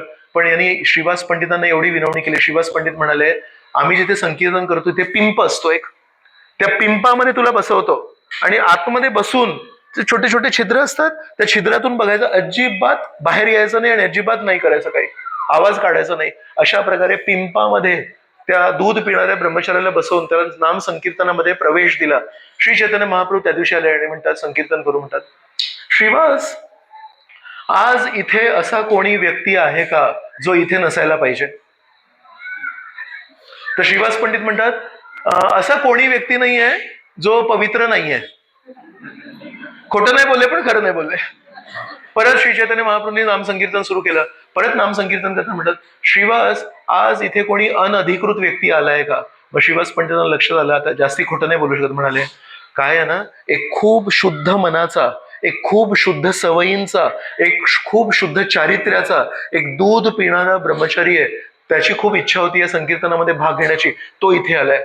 श्री चैतन्य महाप्रभू इतके चिडले, त्याला बाहेर काढलं आणि म्हणाले, तुला काय वाटतं, तुझ्या तपस्येच्या आधारावर तू श्रीकृष्णांना प्रसन्न करशील, तुझ्या विद्येच्या आधारावर तू श्रीकृष्णांना प्रसन्न करशील, तू उच्च कुळामध्ये जन्म घेतलायस म्हणून तू श्रीकृष्णांना प्रसन्न करशील.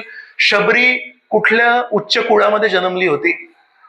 एक व्याध म्हणून महाभारतामध्ये कथा येते, व्याध म्हणून, व्याध म्हणजे तो खाटीक होता, तर व्याधाची कथा येते. श्री चैतन्य महाप्रभू व्याधाचा कुठला व्यवसाय होता श्रेष्ठ, म्हणतात गजेंद्राने कुठला उच्च जन्म घेतला होता. पण या सगळ्यांना श्रीकृष्णांनी कृपा दिली का, त्यांच्या पात्रतेमुळे नाही तर त्यांच्या भावनेमुळे.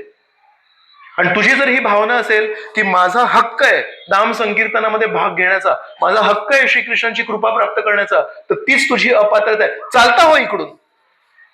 तर हा दूध पिणारा जो ब्रह्मचारी होता याने ते स्वीकार केलं आणि हळूहळू हळू चालत होता. आणि चालता चालता अजिबात त्यांनी श्री चैतन्य महाप्रभूंशी वादविवाद नाही केला, अजिबात त्यांचा प्रतिकार नाही केला. आणि चालता चालता मनातल्या मनात विचार करत होता, बरोबर आहे, शबरीने काय उच्च जाती होती तिची, गजेंद्राचा काय उच्च जन्म होता, मनातल्या मनात विचार करत होता. आणि त्याला लक्षात आलं, त्याचा प्रकाश झाला त्याला की मी चुकलो. त्याच्या मनामध्ये त्यांनी जशी श्री चैतन्य महाप्रभूंची ही गोष्ट स्वीकार केली, श्री चैतन्य महाप्रभू परमात्मा रूपी होते, म्हणाले, तुला मी कृपा देणार, ये. तो जो रस्त्याने बाहेर जात होता, पण श्री चैतन्य महाप्रभूंना त्यांची नम्रता आणि त्यांनी जे ते स्वीकार केलं ते इतकं आवडलं, त्याला म्हणे, तुला मी कृपा देतो म्हणून. तर हे सांगायचं तात्पर्य काय, त्या हरिनामामध्ये केवळ निवडक लोकांना प्रवेश होता, तर काही लोकांचा राग होता. तर आज जेव्हा ते नित्यानंद प्रभू ज्यांना तिथे प्रवेश होता, ते हरिदास ठाकूर ज्यांना तिथे प्रवेश होता, ते आज भिक्षुकाच्या भावनेमध्ये गुडघ्यांवर येऊन म्हणतायत मला भिक्षा म्हणणार का? ते काय कमी आहेत का? ते थांबणार आहेत का? त्यांनी सगळा तो सूड घेतला आणि म्हणाले, त्यांनी काय अफवा पसरवली, हे जे दोन व्यक्ती आहेत ना, हे काही चोर लोक आहेत, त्या चोर लोकांना प्रत्येक घरामध्ये काय संपत्ती आहे, या घरामध्ये काय संपत्ती आहे, त्या घरामध्ये काय संपत्ती आहे, त्या घरामध्ये काय संपत्ती आहे, का रात्री येऊन लुटायचंय, रात्री येऊन चोरी करायची आहे, आणि ते लुटण्यासाठी चोरी करण्यासाठी त्या घरामध्ये काय संपत्ती याचा आढावा घ्यायचा आहे. पण आढावा घेण्यासाठी काय करायला लागेल, स्वतः चोर जर आतमध्ये गेले तर ते पकडले जातील. तर म्हणून यांनी नित्यानंद प्रभू आणि श्री हरिदास ठाकूर यांना आपलंसं करून घेतलंय, आणि हे दोघं त्या चोरांच्या हातातले खेळणे बनले आहेत. आणि आपल्या घरी त्यांना जेव्हा तुम्ही जेव्हा म्हणताय की मला काही भिक्षा देणार का, तर तेव्हा तुम्ही जेव्हा भिक्षा देण्यासाठी आतमध्ये जेव्हा जाता, तेव्हा ते घरी काय संपत्ती आहे ते बघतात आणि त्या चोरांना सांगणार यांना तुम्ही मारून यांना बाहेर काढा म्हणून. अशी नित्यानंद प्रभू आणि हरिदास ठाकूरांबद्दल त्यांनी अफवा पसरवली. कोणी सांगितलंय की यांनी आम्हाला श्री चैतन्य महाप्रभूंच्या संकीर्तनामध्ये भाग नाही घेऊ दिला, आपण यांना अजिबात भाग नाही घेऊ द्यायचा. तर काही लोकांनी क्रूर शब्द वापरले, काही लोकांनी तर मारहाण करायला उठले नित्यानंद प्रभू आणि हरिदास ठाकूरांवर. हे कोण आहेत? बलरामजी आहेत. वराह देव यांनी हिरण्याक्षला मारून टाकलं. ज्या हिरण्याक्षमध्ये इतकी शक्ती होती, ज्या ग्रहावर आपण राहतोय, या ग्रहाला एक स्थान आहे ना ब्रह्मांडामध्ये, त्या स्थानांवरून त्याला पतित केलं. एका व्यक्तीमध्ये इतकी शक्ती आहे का की ग्रहाला, ते ग्रह पडण्या एवढं त्याचं शोषण केलं आहे. कोणामध्ये एवढी शक्ती? हिरण्याक्षाने इतकं या पृथ्वीवर आतंक केला होता की पृथ्वी त्याच्या स्थानावरून अधोपतित झाली आणि गर्भोदक सागरामध्ये पडली. त्या हिरण्याक्षाला वराह देवांनी मारून टाकलं. हिरण्यकश्यपूला अमरत्वाचा एक सूक्ष्म अमरत्वाचा त्याला एक वरदान मिळालं होतं. त्या हिरण्यकश्यपूला नरसिंह देवांनी मारून टाकलं. रामचंद्राने त्या रावणाला मारलं ज्या रावणाच्या लंकेमध्ये वरून इंद्रदेव वगैरे विमानाने जाऊ नव्हते शकत, तिथे पाय ठेवणं तर दूरची गोष्ट आहे. या सगळ्या अवतारांचे स्रोत आहेत बलरामजी. आणि ते बलरामजी आज या सगळ्या लोकांचे हे सगळे बोलणं ऐकतायत, त्यांच्याबद्दल ज्या अफवा पसरल्या त्या ऐकतायत, आणि कोणाला त्यांनी मारहाण नाही केली. श्री नित्यानंद प्रभू आणि हरिदास ठाकूर काय करत असतील? म्हणाले ठीक आहे, मी नंतर कधीतरी येतो.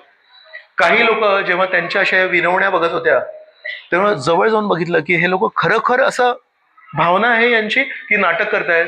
ऍक्च्युली नित्यानंद प्रभूंच्या डोळ्यातून अश्रू वाहत होते आणि म्हणत होते, तुमच्या जीवनाची ही परिस्थिती बघून मला खूप वाईट वाटतंय, कृपया हरिनाम घेणार का? अशा प्रकारे हे दोघं नम्र भावनेने, भिक्षुकाच्या भावनेने नवद्वीपमध्ये घरोघरी जाऊन हरिनामाचा प्रसार करतात. एक दिवशी अशा प्रकारे प्रसार करताना त्यांना एक दृश्य दिसलं. ते दृश्य कसं होतं? काही असा घोळका जमला होता, आणि ते घोळका तिचे लोक ते काहीतरी त्याच्या मधोमध काहीतरी एक दृश्य होतं ते बघत होते. तर काय दृश्य होतं ते? दोन कोणतरी व्यक्ती होते, त्यांचं शरीर मोठं होतं आणि काहीतरी आवाज करत होते, आणि या दोन व्यक्तींना बघण्यासाठी तिथे तो घोळका जमला होता. तर दूर काही लोक उभे होते. त्यांना नित्यानंद प्रभू म्हणतात, इथे काय चालू आहे? तर म्हणतात, अजिबात तिथे जवळ जाऊ नका तुम्ही. या दोघांचं नाव आहे जगाई आणि मधाई. यांनी जितके गुन्हे शक्य आहेत ते सर्व हे रोज करतात. आपण हरिनाम करतो आणि त्याच्यानंतर एक साक्षी माळा असते ना, साक्षी माळ्यामध्ये कसं एक माळा केली की ती साक्षी माळा झाली, तसं यांच्याकडे गुन्ह्यांची पण एक साक्षी माळा आहे. आज हा गुन्हा केला का? केला. आज हा गुन्हा केला का? केला. तर रोज हे लोक अगणित गुन्हे करतात आणि यांच्या जवळ जाऊ नका, हे खूप मारहाण करू शकतात. श्री नित्यानंद प्रभू जेव्हा यांनी हे ऐकलं तेव्हा हरिदास ठाकूर यांना म्हणतात की जर आपल्याला जी कामगिरी दिली आहे श्री चैतन्य महाप्रभूंनी, आपल्याला सांगितलंय ह्या हरिनामाचा प्रसार करायचा आहे, हरिनामाचा प्रचार करायचा आहे. जर हे जगाई आणि मधाई ज्यांना सगळे जण घाबरतात, यांनी जर हरिनाम घेतला तर, जसं कोणाला आजार होतो आणि या डॉक्टरांकडे गेले, मग ते डॉक्टर म्हणतात नाही होऊ शकत त्याच्यावर काही उपाय. या डॉक्टरांकडे गेले, ते म्हणतात नाही होऊ शकत. 10 डॉक्टरांनी नाही सांगितलंय त्या आजाराला, आणि एका 11व्या डॉक्टरांकडे गेले आणि ते म्हणाले होणार. आणि तो आजार जर बरा झाला तर त्या 11व्या डॉक्टराची किती फेमस होणार, तो त्याची ख्याती पसरणार. तर नित्यानंद प्रभू तो विचार करतायत, जर हे इतके पतित आहेत, लोक म्हणतात त्यांच्या जवळ पण जाऊ नका. नवद्वीप मध्ये त्यावेळेस असा एक नियम होता, जर कोणी जगाई आणि मधाईला बघितलं तर इतके पापी व्यक्ती आहेत, जगाई आणि मधाईचं दर्शन करून त्यांना गंगे नदीमध्ये स्नान करण्याची गरज होते. अशा या 2 व्यक्तींना बघून नित्यानंद प्रभूंच्या मनामध्ये काय भावना आली असेल. नित्यानंद प्रभू म्हणतात, जर यांनी हरिनाम स्वीकारलं नक्की यांच्यामध्ये परिवर्तन होणार. का तर श्री चैतन्य वैद्य, हे जे श्री चैतन्य महाप्रभू आहेत, हे जे वैद्य आहेत, यांचा औषध रामबाण उपाय. हे हरिनाम जगाई आणि मधाईवर पण काम करणार. जगाई आणि मधाई नक्की पवित्र होणार. आणि जेव्हा जगाई आणि मधाई पवित्र होतील, तेव्हा जेव्हा आपण लोकांकडे जाऊ तेव्हा लोक म्हणतील, जगाई आणि मधाई जर परिवर्तित झाले तर या हरिनामाची महती खूप दिसते. तर तेव्हा सगळेजण हरिनाम स्वीकारतील. आपण एक काम करूया, आपण यांच्याकडे जाऊन प्रचार करूया. लोक म्हणतात अजिबात यांच्याजवळ जाऊ नका. पण नित्यानंद प्रभूंना आशा काय आहे, माझ्या स्वामींची महती वाढेल, माझ्या स्वामी खूप फेमस होते. कधी कधी आपण जेव्हा प्रचार करतो तेव्हा त्या प्रचार करण्यामध्ये भावना काय असते, आता लोकांना कळेल की मी कसा श्रेष्ठ वक्ता आहे, आता लोकांना कळेल की मी कसे चांगले चांगले उदाहरण देतो. पण नित्यानंद प्रभू जे आदिगुरु आहेत, बलरामजी जे आदिगुरु आहेत, ते जेव्हा प्रचार करतायत तेव्हा त्यांना स्वतःचं नाव नाही पसरवायचंय. ते जगाई मधाईकडे कशासाठी गेले, श्री चैतन्य महाप्रभूंचं औषध हे फेमस होईल. तर स्वतःला फेमस करण्यासाठी ते प्रचार नाही करत आहेत, ते श्री चैतन्य महाप्रभूंना फेमस करण्यासाठी प्रचार करतायत. म्हणून प्रत्येक प्रचारकाची भावना कशी असायला पाहिजे, प्रचारक जेव्हा प्रचार करतो तेव्हा सुरुवातीला मंगलाचरण बोलायला पाहिजे. मंगलाचरणाविना जेव्हा आपण प्रचार करतो तेव्हा मग आपल्या हृदयातल्या गोष्टी बाहेर पडतात. पण जेव्हा मंगलाचरणामध्ये आपण ओम अज्ञान तिमिरांधस्यापासून जेव्हा सुरू करतो तेव्हा आपण गुरु महाराजांना स्मरण करतो आणि गुरु महाराजांना प्रार्थना करतो. स्पीकर हा असू दे, पण मायक्रोफोन तुमचा असू दे. माझ्या तोंडातून तुमच्या शिकवणी येऊ दे, कारण तुमच्या शिकवणी माझ्या तोंडातून जर आल्या तर लोकांचं परिवर्तन होईल. माझ्या शिकवणी जर मी लोकांपर्यंत पोहोच केल्या तर लोकांचं पतन होऊ शकतं. तर म्हणून प्रचारकासाठी सगळ्यात मोस्ट इम्पॉर्टंट पार्ट काय, प्रवचनाचा मंगलाचरण.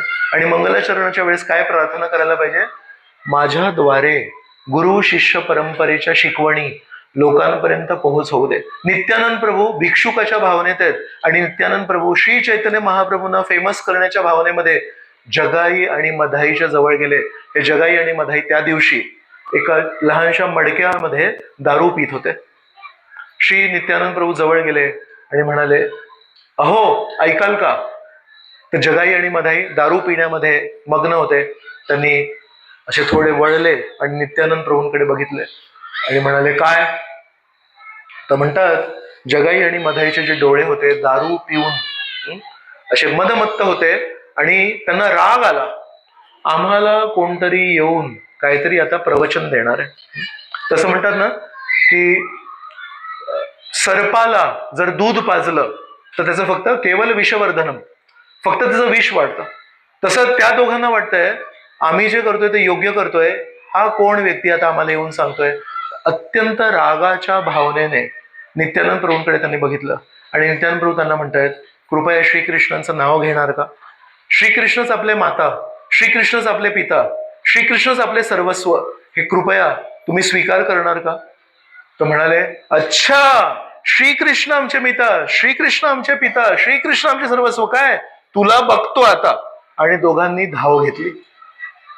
जगाई आणि मधाईचं जरी शरीर मोठं होतं पण मारहाण करायचे म्हणून शरीरामध्ये शक्ती पण होती.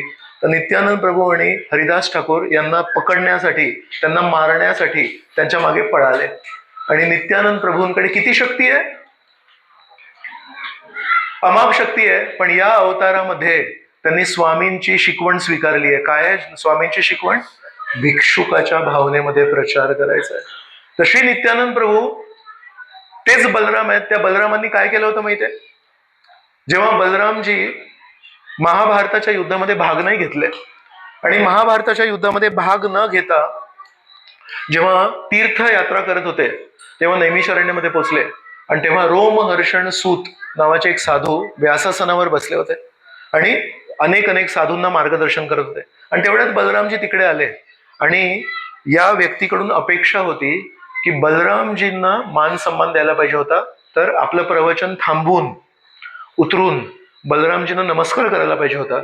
पण बलरामजींना नमस्कार नाही केला. तर बलरामजींना कितकं वाटलं हा अधर्मी आहे. एक प्रकारचा अधर्म काय असतो? एक प्रकारचा अधर्म असतो जेव्हा कंस, जरासंध, शिशुपाल सारखे राजे यांनी चुकीच्या गोष्टी केल्या आणि बलरामजींच्या अनुसार रोमहर्षण सूत यांनी पण अधर्म केला. का? त्यांनी नमस्कार नाही केला. तर बलरामजी तिथपर्यंत आले. सर्व साधूंच्या देखत त्यांनी एक तृणपात घेतला आणि तो तृणपात त्या रोमहर्षणच्या गळ्याला इथे लावला आणि तृणपाताने कधी कोणाला मारलंय का? कधी कोणी? बलरामजींच्या कडे तेवढी शक्ती आहे की तृणपाताने त्यांनी त्या रोमहर्षणाला मारलं. ते बलरामजी जे तृणपाताने मारू शकतात ते बलरामजी आज नित्यानंद प्रभू म्हणून आले आहेत आणि त्यांच्या पाठी जगाई आणि मधाई धावतायत आणि नित्यानंद प्रभू तृणपात नाही घेत आहेत हातात. नित्यानंद प्रभू गदा बलरामजींची हातात न घेत आहेत, पळतायत तिकडून दूर आणि म्हणतात चल आता पळूया. आणि पळता पळता गंमत काय बघा त्यांची.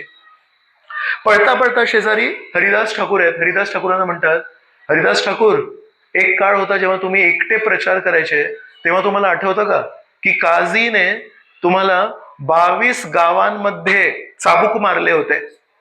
तर हरिदास ठाकूरांना ते आठवण करून देत आहेत की तुमच्यासोबत मी आहे. तर आज मला आशा आहे का तुमचा इतिहास आहे 22 ठिकाणी तुमच्यावर चाबूक मारले होते तरी तुम्ही जिवंत होते, म्हणजे आपल्याला आशा आहे. तर धावता धावता पण मस्करी चालू आहे नित्यानंद प्रभूंची. तर हरिदास ठाकूर पण मस्करीमध्ये भाग घेतात. ते म्हणतात त्यावेळेस तुम्ही नव्हते ना माझ्यासोबत म्हणून वाचलो. आज आता तुम्ही आहात. आज तर माझा नक्की आहे, आज तर माझा मृत्यू नक्की आहे. आणि हे सगळं होते तुमच्यामुळे. धावतायत पण एकमेकांशी मस्करी करतायत. तर नित्यानंद प्रभूंना म्हणतायत त्यावेळेस तुम्ही नव्हते म्हणून वाचलो, आज तर मृत्यू नक्की आहे कारण मी तुमच्यासोबत प्रचार करतोय. तर नित्यानंद प्रभू म्हणतात मला बोट नाही दाखवायचं. मी इथे कशासाठी आलो? आपल्या स्वामींमुळे.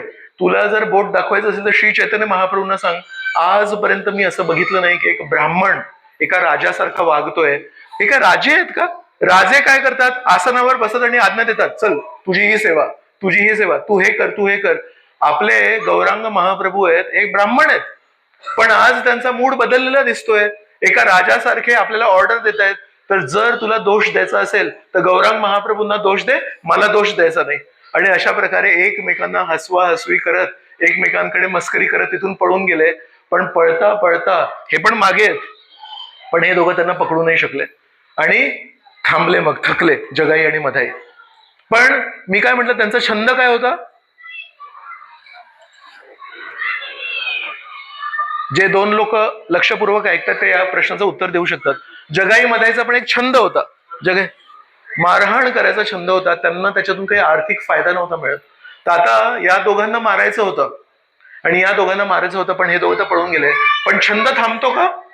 मग आता कोणाला मारणार? तर जगाई आणि मधाईने एकमेकांना मारायला सुरुवात केली. कोणाला तरी मारायला पाहिजे की नाही? छंद म्हणजे काय? काय अप्रतिहता है ना, प्रत्येक क्षणोक्षणी चालायला पाहिजे. तर अशा प्रकारे यांनी एकमेकांना मारहाण केली आणि श्री नित्यानंद प्रभू आणि हरिदास ठाकूर तिथून पळून गेले. आणि आता पळता पळता संध्याकाळी मग दिवसभर हे झालं. तर संध्याकाळी मग श्री चैतन्य महाप्रभूंना भेटायला गेले. तर श्री चैतन्य महाप्रभू कसे आहेत? नमो महावदान्याय. नमो महावदान्याय म्हणजे खूप कृपाळू आहेत, पण संध्याकाळी रिपोर्ट पाहिजे त्यांना. नमो महावदान्याय व्यक्ती जे केलं, जसं केलं, ज्याला केलं सगळं ठीक आहे. नाही, श्री चैतन्य महाप्रभू रोज रिपोर्ट मागायचे प्रीचिंगचा. किती लोकांना प्रचार केलास, किती लोकांना हरिनाम दिलास. तर त्या दिवशी नित्यानंद प्रभू आणि हरिदास ठाकूरांना रिपोर्ट मागितला. तर त्यांनी सांगितलं आज जास्ती काही करू नाही शकलो आणि 2 व्यक्तींपर्यंतच पोहोचलो, पण त्या 2 व्यक्ती पण आमचा विफळ ठरला प्रचार. तर हे जेव्हा सांगितलं तेव्हा श्रीवास पंडित आणि गंगादास पंडित तिथे उभे होते. श्रीवास पंडित आणि गंगादास पंडितांनी सांगितलं, गौरांग महाप्रभू हे म्हणतात की आम्ही फक्त 2 जणांना प्रचार करायचा प्रयत्न केला आणि तो पण विफळ ठरला. पण तुम्हाला माहिती आहे की हे 2 व्यक्ती कोण आहेत? हे आहेत जगाई आणि मधाई, जे या नवद्वीप गावातले सगळ्यात नामांकित गुंड आहेत. आणि तुम्हाला अजून एक गोष्ट सांगतो, हे इतके मोठे गुंड आहेत की इथले जे शिपाई आहेत राजाचे, मुसलमान राजा होता त्यावेळेस, त्या मुसलमान राजाचे शिपाई पण या दोघांच्या आड येत नाहीत, आणि त्या मुसलमान राजा पण या दोघांना कधी अटक करत नाही. का? कारण त्याला माहितीये की हे खरोखर खूप तरबेज गुंड आहेत म्हणून. तर काय त्याची व्याख्या काय दिली जगाई आणि मधाईची? कुठलाही सज्जन व्यक्ती त्यांना पकडत नाही आणि राजाचे शिपाई पण त्याला पकडत नाही. त्या दोन व्यक्तींना नित्यानंद प्रभूंनी आज प्रचार करायचा प्रयत्न केलाय. तेव्हा गौरांग महाप्रभूंना लक्षात आलं की नित्यानंद प्रभू जेव्हा म्हणतात की मला या दोघांना प्रचार करायचा, म्हणजे ते कोण असणार? आणि तेव्हा श्री चैतन्य महाप्रभूंनी एक आवाहन केलं. काय केलं? जर जगाई आणि मधाई कितीही गुन्हेगार असले, पण आज त्यांच्यावर श्री नित्यानंद प्रभूंची कृपादृष्टी पडली आहे. मी तुम्हाला एक आश्वासन देतो, लवकरच हेच जगाई आणि मधाई याच प्रांगणामध्ये आपल्यासोबत नाम संकीर्तनामध्ये नक्कीच भाग घेतील. सगळे भक्त म्हणाले, बाप रे, जगाई आणि मधाई. आणि श्री चैतन्य महाप्रभू त्या दूध पिणाऱ्या ब्रह्मचार्याला स्वीकार करणार नाहीयेत, पण ते श्री चैतन्य महाप्रभू या जगाई मधाईला स्वीकार करायला तयार आहेत. का? नित्यानंद प्रभूंची कृपादृष्टी पडली म्हणून. म्हणजे नित्यानंद प्रभू श्री चैतन्य महाप्रभूंना किती प्रिय आहेत आणि नित्यानंद प्रभूंवर श्री चैतन्य महाप्रभूंचा किती खोल विश्वास आहे. तर अशा प्रकारे ही घटना इथे घडली. त्या दिवशी ते संपलं. मग हरिदास ठाकूर गमतीने अद्वैत आचार्य यांच्याशी नंतर थोडी गप्पा गोष्टी करतात आणि म्हणतात, काय मला या गौरांग महाप्रभूंनी नित्यानंद प्रभूंसोबत बांधलं आणि सांगितलं की तुम्ही दोघं मिळून प्रचार करा. हे नित्यानंद प्रभू काय करतात माहितीये? गंगे नदीमध्ये उडी मारतात. आणि गंगे नदी, गंगा जी महिला आहे, गंगादेवी, गंगादेवीचं वाहन कोण सांगणार मला? मगर. तर गंगेमध्ये मगरी खूप असतात. तर म्हणतात श्री नित्यानंद प्रभू गंगेमध्ये उडी मारतात आणि कुठली मगर दिसली तर त्या मगरीवर जाऊन बसतात आणि त्या मगरीला सांगतात, चल हरिनाम घे. गौरांग महाप्रभूंची इच्छा आहे हरिनाम घेण्याची म्हणून. तर अशा प्रकारे अद्वैत आचार्य काय म्हणतात? म्हणतात, बघ, तो ना नित्यानंद प्रभूंचा दोष नाहीये. कसं आहे ना, दारुड्या व्यक्ती कसा असतो माहिती आहे ना, दारुड्या व्यक्तीला कळत नाही की तो कोणाशी बोलतोय, काय बोलतोय. नित्यानंद प्रभूंना हरिनामाचा नशा आहे, आणि कारण तो हरिनामाचा नशा आहे, ते कोणाशी काय वागतात हे त्यांना कळत नाही. आणि हे तर खूप साहजिक आहे, हे तर खूप स्वाभाविक आहे. एक दारुड्या व्यक्ती दुसऱ्या दारुड्या व्यक्तीची संगत करेल. तर म्हणून नित्यानंद प्रभूंच्या मनामध्ये जगाई मधाई प्रति जे आकर्षण आहे ते कशामुळे आहे? हे कृष्ण प्रेमामध्ये मत्त आहेत. कृष्ण प्रेमाची कृपा यांना प्रत्येकाला द्यायची आहे. त्या नशेमध्ये आहेत हे. आणि जगाई आणि मधाई भौतिक नशेमध्ये आहेत. पण आज माहित आहे ना श्री चैतन्य महाप्रभूंनी काय सांगितलं? लवकरच तो दिवस येईल ज्या दिवशी जगाई आणि मधाई आपल्यासोबत या नाम संकीर्तनामध्ये भाग घेतील. श्री नित्यानंद प्रभू त्यांना ज्या नशेचा आस्वादन करतायत तो नशा ते जगाई आणि मधाईला नक्की देतील, बघ तू. आणि हरिदास ठाकूर म्हणतात, आज श्री चैतन्य महाप्रभूंनी पण सांगितलं. अद्वैत आचार्य म्हणतात की नित्यानंद प्रभूंशी संबंध जुळला म्हणजे हा व्यक्ती परिवर्तित होणार. तर विचार करतायत आता काहीतरी होणार आहे नक्की. 1-2 दिवसांनी रात्रीची वेळ होते. पहिली जी घटना घडली ती दुपारी घडली, ती सगळ्यांच्या देखत घडली. गाव तिथे होतं, तर कमीत कमी कोणीतरी वाचवायचा काहीतरी चान्स होता. 2-3 दिवसांनी श्री नित्यानंद प्रभू एकटे गेले. यावेळेस कमीत कमी हरिदास ठाकूर होते, पण यावेळेस एकटे गेले. रात्रीची वेळ होती. जगाई आणि मधाई दिवसभराच्या नशेमध्ये होते. आणि जवळ जाऊन म्हणाले, अहो ऐका. तर हे वळले आणि म्हणाले, तू आहेस कोण रे? त्या दिवशी पण आला होतास, आता पण आला, त्या दिवशी तर वाचलास, नाव काय तुझं? नित्यानंद प्रभू म्हणाले, माझं नाव आहे अवधूत. अवधूत काय? अवधूत या शब्दाची काय व्याख्या आहे साधारण आपल्या बोली भाषेत? अवधूत म्हणजे जो सर्व नियमांच्या पलीकडे आहे, तो कुठले नियम पालन नाही करत. अरे हा अवधूत व्यक्ती, याला सोडून दे. तर जगाईमध्ये म्हणतात, अवधूत आहेस काय? तुला दाखवतो मी अवधूत म्हणजे काय. पुन्हा एकदा त्याच्या हातात एक दारूचं मडकं होतं, ते माधाईनी फोडलं आणि त्यांच्या कपाळावर मारलं. तर नित्यानंद प्रभूंचं कपाळ फुटलं आणि रक्त व्हायला लागलं.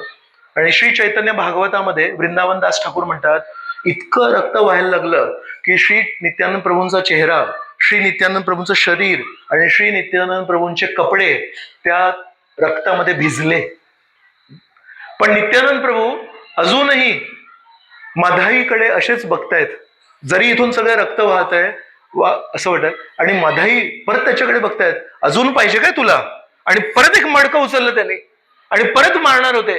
तेवढ्यात जगाईने बघितलं याच्या पूर्ण चेहऱ्याला शरीराला रक्तबंबाळ केलंय आणि हा धावला नाही, हा पळाला नाही आणि अजूनही त्याच कारुण्याच्या नजरेने माझ्या मित्राला बघतोय. जगाई सारखा व्यक्ती त्याचं हृदय द्रवित झालं. त्याने म्हणलं, माधाई तू काय करतोयस? हा चांगला आपला शुभचिंतक आहे, याने तुला कधी काही इजा नाही दिली, याने कधी तुला काही त्रास नाही दिला, तू त्याचं रक्त काढलंस आणि तू अजूनही तुझ्याकडे तशा नजरेने बघतो, तू काय करतोयस? तेव्हा नित्यानंद प्रभूने एक वाक्य बोलले, म्हणाले, हे जगाई मला काही इजा नाही होते. मला खरी इजा काय होते माहितीये? जेव्हा मी बघतोय तुम्ही दोघे श्रीकृष्णांचं विस्मरण करून अशा प्रकारे हे पापी जीवन जगताय, गोहत्या करताय, मांसाहार करताय, नशा करताय, लोकांना त्रास देताय, हे तुमची जी दिनचर्या आहे, ही दिनचर्या बघून मला दुःख होत आहे. मला याचं दुःख नाही होत आहे. आणि जेव्हा हे सगळं संभाषण चालू होतं तेव्हा कोणीतरी बघितलं नित्यानंद प्रभूंचं रक्त कोणीतरी काढलंय. त्या व्यक्तीने जाऊन श्री चैतन्य महाप्रभूंना सांगितलं रक्त काढलं म्हणून. श्री चैतन्य महाप्रभू नेहमी काय शिकवण देतात आपल्याला? त्रिनाद अपि सुनीचेन तरोर अपि सहिष्णुना अमानीन मानदेन कीर्तनीय सदाहरी.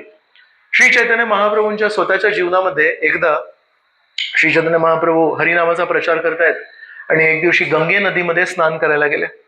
गंगे नदीमध्ये जेव्हा स्नान करायला गेले तेव्हा तिथे गृहस्थ ब्राह्मण होते आणि त्या गृहस्थ ब्राह्मणांना पण श्रीवास पंडितांच्या घरी हरिनामामध्ये भाग घ्यायचा होता. तर निमाई पंडिताला भेटले आणि म्हणाले, अरे ऐक ना, तू ते नाम संकीर्तन करतोस, तिथे निवडक लोकांनाच तू प्रवेश देतोस, तर मला पण प्रवेश पाहिजे, तर मिळेल का? तर निमाई पंडित म्हणाले, तुम्हाला नाही मिळणार प्रवेश, कारण तुम्हाला श्रीकृष्णांप्रती प्रेम नाहीये. तर तो ब्राह्मण काय म्हणतो माहितीये, अच्छा मला प्रेम नाहीये आणि तुला मला मोठं प्रेम आहे रे, बघतो मी तुला शाप देतो, तुझ्या जीवनामध्ये तुला कधी वैवाहिक सुख मिळणार नाही. आणि असा शाप देऊन त्यांनी त्यांचा जो जानवं होतं ते तोडलं, म्हणजे शाप दिला. तर श्री चैतन्य महाप्रभू काय म्हणतायत, खूप खूप धन्यवाद. जर वैवाहिक सुख माझ्या जीवनात नसेल तर मी नेहमी परमेश्वराला प्रसन्न करण्याचा प्रयत्न करीन. तर श्री चैतन्य महाप्रभू आपल्याला शिकवण देत आहेत की नेहमी आपण तृणपातापेक्षा नम्र असायला पाहिजे, एका झाडापेक्षा आपण सहनशील असायला पाहिजे, आपण स्वतःला कधी मान सन्मान घ्यायला अपेक्षा नाही करायला पाहिजे, आपण इतरांना मान सन्मान द्यायला नेहमी प्रयत्न करायला पाहिजे. अशा भावनेमध्ये आपण हरिनामाचं आस्वादन करू शकतो. नाही तर हरिनाम हे फक्त ध्वनी असेल, त्याचा गोडवा कधी लागणार नाही आपल्याला. तर श्री चैतन्य महाप्रभू फक्त भाषण नाही देतात, श्री चैतन्य महाप्रभू तशा प्रकारचे जीवन जगलेत. पण ते श्री चैतन्य महाप्रभू जे त्रिनाद अपि सुनीचेन म्हणतायत, या श्री चैतन्य महाप्रभूंना जेव्हा कोणीतरी जाऊन सांगितलं नित्यानंद प्रभूंचं रक्त व्हायला लागलंय, ते श्री चैतन्य महाप्रभू तिथे धावत आले आणि तिथे जगाई आणि मधाई आणि नित्यानंद प्रभू समोर होते. तेव्हा श्री चैतन्य महाप्रभूंनी या अवतारामध्ये लोकांना तर प्रेम देण्यासाठी अवतार घेतला होता, पण श्री चैतन्य महाप्रभू म्हणलं चक्र चक्र, तर सुदर्शन चक्राला आवाहन केलं. पूर्ण श्री चैतन्य महाप्रभूंच्या लीलेत श्री चैतन्य महाप्रभूंवर पण बऱ्याच लोकांनी आक्रमण केलं, श्री चैतन्य महाप्रभूंवर पण बऱ्याच लोकांनी आरोप केले, श्री चैतन्य महाप्रभूंचा पण लोकांनी तिरस्कार केला. पण श्री चैतन्य महाप्रभूंनी कधी सुदर्शन चक्र नाही काढलं. पण ते सुदर्शन चक्र जे श्री चैतन्य महाप्रभूंनी स्वतःसाठी कधी नव्हतं काढलं, ते नित्यानंद प्रभूंवर जेव्हा आक्रमण केलं तेव्हा त्यांनी सुदर्शन चक्र काढलं. तर श्रील प्रभुपाद याच्यावर जेव्हा स्पष्टीकरण करतात तेव्हा म्हणतात, जेव्हा कोणी आपल्याबद्दल वाईट बोलत असेल तेव्हा आपण त्याचा प्रतिकार नाही करायचा, पण आपल्या समोर आपल्या देखत जेव्हा कोणा वैष्णवाबद्दल कोणी काही बोलत असेल तर आपलं ते कर्तव्य आहे की आपल्याला त्याला रोख लावायला पाहिजे, आपण त्याला थांबवायला पाहिजे म्हणून. तर श्री चैतन्य महाप्रभूंनी सुदर्शन चक्र काढला. सुदर्शन चक्र काढताच मधाईला बरोबर सगळा जो नशा होता तो उतरला. तुम्हाला माफ करा, माफ करा, श्री चैतन्य महाप्रभूंच्या चरणी पडला. श्री चैतन्य महाप्रभू म्हणतायत तुला मी सोडणार नाही, तू नित्यानंद प्रभूंचं रक्त काढलास. आणि नित्यानंद प्रभू काय करतायत, श्रील प्रभुपाद एका नित्यानंद त्रयोदशीच्या प्रवचनामध्ये ही घटना जेव्हा वर्णन करतायत तेव्हा ते चैतन्य भागवतात नाहीये, पण श्रील प्रभुपाद म्हणतात नित्यानंद प्रभूंनी श्री चैतन्य महाप्रभूंना विनंती केली, आपण या जगामध्ये अवतरण घेतलंय लोकांना वाचवायला, लोकांना प्रेम देण्यासाठी. जर तुम्ही आज माधाईला मारलं तर या पृथ्वीवरच्या प्रत्येक व्यक्तीला आपल्याला मारायला लागेल, कृपया माधाईला मारू नका. नित्यानंद प्रभू त्यांना मारणाऱ्या व्यक्तीकडून विनवण्या करतायत श्री चैतन्य महाप्रभूंना. श्री चैतन्य महाप्रभू म्हणतात मी तुला नाही सोडणार, आणि नित्यानंद प्रभू म्हणतात सोडा त्याला. आणि हे जर सगळं जेव्हा चालू आहे तेव्हा नित्यानंद प्रभूंना लक्षात आलं आपण एक दुसरं काहीतरी प्रस्ताव मांडायला पाहिजे. म्हणाले, श्री चैतन्य महाप्रभू तुम्ही मधाईबद्दल बोलताय, पण हा जगाई खूप छान आहे. जेव्हा मधाई मला मारत होता तेव्हा जगाई मध्ये आला आणि जगाईनी मधाईला सांगितलं की अरे तू का मारतोय, जगाई खूप छान आहे. जसं ते म्हणाले श्री चैतन्य महाप्रभूंनी चक्र गेलं. शूर्पणखेला रामचंद्रांनी जेव्हा शूर्पणखा काय म्हणते, मला रामचंद्र पाहिजेत, मला सीता नको, आणि सीतादेवींना मारायला गेले, तेव्हा श्री रामचंद्रांनी शूर्पणखेला मारलं का? नाही. का बरं नाही मारलं? कारण तिथे सीतादेवी उपस्थित आहेत. परमेश्वराची शक्ती आहे, पण परमेश्वराची अनेक शक्तींमध्ये एक शक्ती आहे कृपा शक्ती, दया शक्ती. तर सीतादेवी त्या दया शक्तीचे स्वरूप आहेत. सीतादेवींच्या उपस्थितीमध्ये रामचंद्रांची तलवार चालू नाही शकत. मग रामचंद्रांनी काय केलं, लक्ष्मणाला सांगितलं मी तर काही करू शकत नाही, तू कर काहीतरी, आणि म्हणून फक्त त्यांचं नाक आणि कान कापले. तसं नित्यानंद प्रभूंनी जेव्हा शिफारस केली, हा जगाई चांगला माणूस आहे, जगाईनी माझ्याकडून मधाईला थांबवलं, श्री चैतन्य महाप्रभूंचं हृदय द्रवित झालं, तो चक्र गेला आणि श्री चैतन्य महाप्रभूंनी जगाईला उचललं, जगाईला आलिंगन केलं आणि म्हणाला तू माझ्या नित्यानंदला वाचवलंस. जेव्हा श्री चैतन्य महाप्रभूंनी जगाईला आलिंगन केलं, जगाईच्या हृदयामध्ये कृष्ण प्रेम जन्मला. कुठलं कृष्ण प्रेम? जे मी तुम्हाला आधी वर्णन केलं, भौतिक जगाच्या पलीकडे ब्रह्मज्योती आहे, ब्रह्मज्योतीच्या पलीकडे वैकुंठ आहे, वैकुंठाच्या पलीकडे गोलोक वृंदावन आहे. त्या गोलोक वृंदावनामध्ये व्रजवासींना श्रीकृष्णांप्रती जे प्रेम मिळतं ते श्री चैतन्य महाप्रभूंनी जगाईला दिलं. का बरं? कारण जगाईने एक वाक्य बोलले, अरे मधाई, हे नित्यानंद प्रभू चांगले भक्त आहेत, आपले शुभचिंतक आहेत, तू त्यांना का मारतोयस? श्री चैतन्य महाप्रभू आपल्याला ते धन देऊ शकतात जे ब्रह्मदेवांना नाही मिळालं, जे शंकरजींना नाही मिळालं. फक्त आपल्याकडून त्यांना चांगल्या चेतनेची अपेक्षा आहे. म्हणून नमो महावदान्य आहे. तर जेव्हा त्यांनी त्यांना आलिंगन केलं तर कृष्ण प्रेम, कृष्ण कृष्ण कृष्ण असं त्यांना जेव्हा स्मरण झालं, बेशुद्ध होऊन खाली पडले. 2 मिनिटांनी पुन्हा जागृत झाले. जेव्हा पुन्हा जागृत झाले, आता शुद्ध अवस्थेत आहेत, आता ते जगाई नाही राहिले, शुद्ध अवस्थेमध्ये जेव्हा जागृत झाले तेव्हा त्यांना श्री चैतन्य महाप्रभूंच्या स्थानी चतुर्भुज विष्णू दिसले, शंख चक्र गदा पद्म दिसले. जगाईनी ते दृश्य बघितलं, पुन्हा एकदा बेशुद्ध झाले की हे कोण आहेत? शंख चक्र गदाधारी विष्णू आहेत हे. दुसऱ्यांदा जेव्हा बेशुद्ध झाले, परत काही मिनिटांनी जेव्हा पुन्हा एकदा जागृत झाले तेव्हा त्यांना लक्षात आले, मला अमाप कृपा मिळते जी आजपर्यंत कोणाला मिळाली नाही. त्यांनी श्री चैतन्य महाप्रभूंचे पाय धरले, त्या पायांना आपल्या छातीवर ठेवलं आणि त्यांच्या डोळ्यातून अश्रू व्हायला लागले, आज मला 2 क्षणांमध्ये काय अमाप कृपा मिळाली म्हणून. आणि हे सगळं जेव्हा होत आहे तेव्हा मधाई ते बाजूला आहे आणि मधाई घाबरलेला आहे. तर मधाई म्हणतोय, हा अन्याय आहे, हा अन्याय आहे, हा अन्याय आहे. काय अन्याय आहे? म्हणाले, आजपर्यंत जे काही आम्ही गुन्हे केले ते सोबत केले, आजपर्यंत घर पेटवले ते सोबत केले, आजपर्यंत मर्डर केले ते सोबत केले, आजपर्यंत जेवढं शोषण केलं, गो हत्या केली, ब्राह्मण हत्या केली, ते सगळं सोबत केलं. आणि आज सोबत सोबत करता करता आज आम्ही इथपर्यंत बोललो, जय आणि वीरू आहे आम्ही, सगळे सोबत केलंय आम्ही. आणि आज फक्त जगाईला तुम्ही कृपा कशी देताय? मला पण कृपा पाहिजे. श्री चैतन्य महाप्रभू याच्या छातीवर, जगाईच्या छातीवर त्यांचे पाय आहेत आणि जगाईच्या डोळ्यातून अश्रू वाहत आहेत. श्री चैतन्य महाप्रभू मधाईकडे बघतात, तुला अजिबात कृपा मिळणार नाही कारण तू नित्यानंद प्रभूंना त्रास दिलाय. तेव्हा नित्यानंद प्रभूंना लक्षात आलं, आता सगळा फोकस माझ्यावर आहे, आता माझ्यावर सगळं काही अवलंबून आहे. तेव्हा नित्यानंद प्रभूंनी श्री चैतन्य महाप्रभूंना एक प्रार्थना अर्पण केली. तेव्हा नित्यानंद प्रभू म्हणाले, या जन्मात आणि पूर्वीच्या सगळ्या जन्मात जर मी एकदा पण जी काही शुद्ध भक्ती केली असेल त्या शुद्ध भक्तीचा फळ तुम्ही कृपया माधाईला द्या. श्री चैतन्य महाप्रभूंच्या डोळ्यातून अश्रू व्हायला लागले. म्हणाले, नित्यानंद, तुझ्या हृदयामध्ये अनुकंपा, कृपा किती आहे. आणि जेव्हा नित्यानंद प्रभू अशी विनवणी करतायत की मी जर काही भक्ती केली असेल त्याचा फळ तुम्ही याला द्या, श्री चैतन्य महाप्रभू त्याच्यासमोर काय बोलतील? तर श्री चैतन्य महाप्रभूंनी माधाईकडे बघितलं आणि म्हणाले, तुला मी सोडतोय, पण तुला सोडण्याचं कारण केवळ नित्यानंद प्रभूंची कृपा आहे. नित्यानंद प्रभूंनी तुझं तारणहार केलंय म्हणून. तर माधाईला लक्षात आलं की नित्यानंद प्रभूंची कृपा खूप आहे आणि म्हणून त्यांनी नित्यानंद प्रभूंचे पाय घेतले हातात आणि म्हणले, श्री नित्यानंद प्रभू खूप खूप धन्यवाद म्हणून.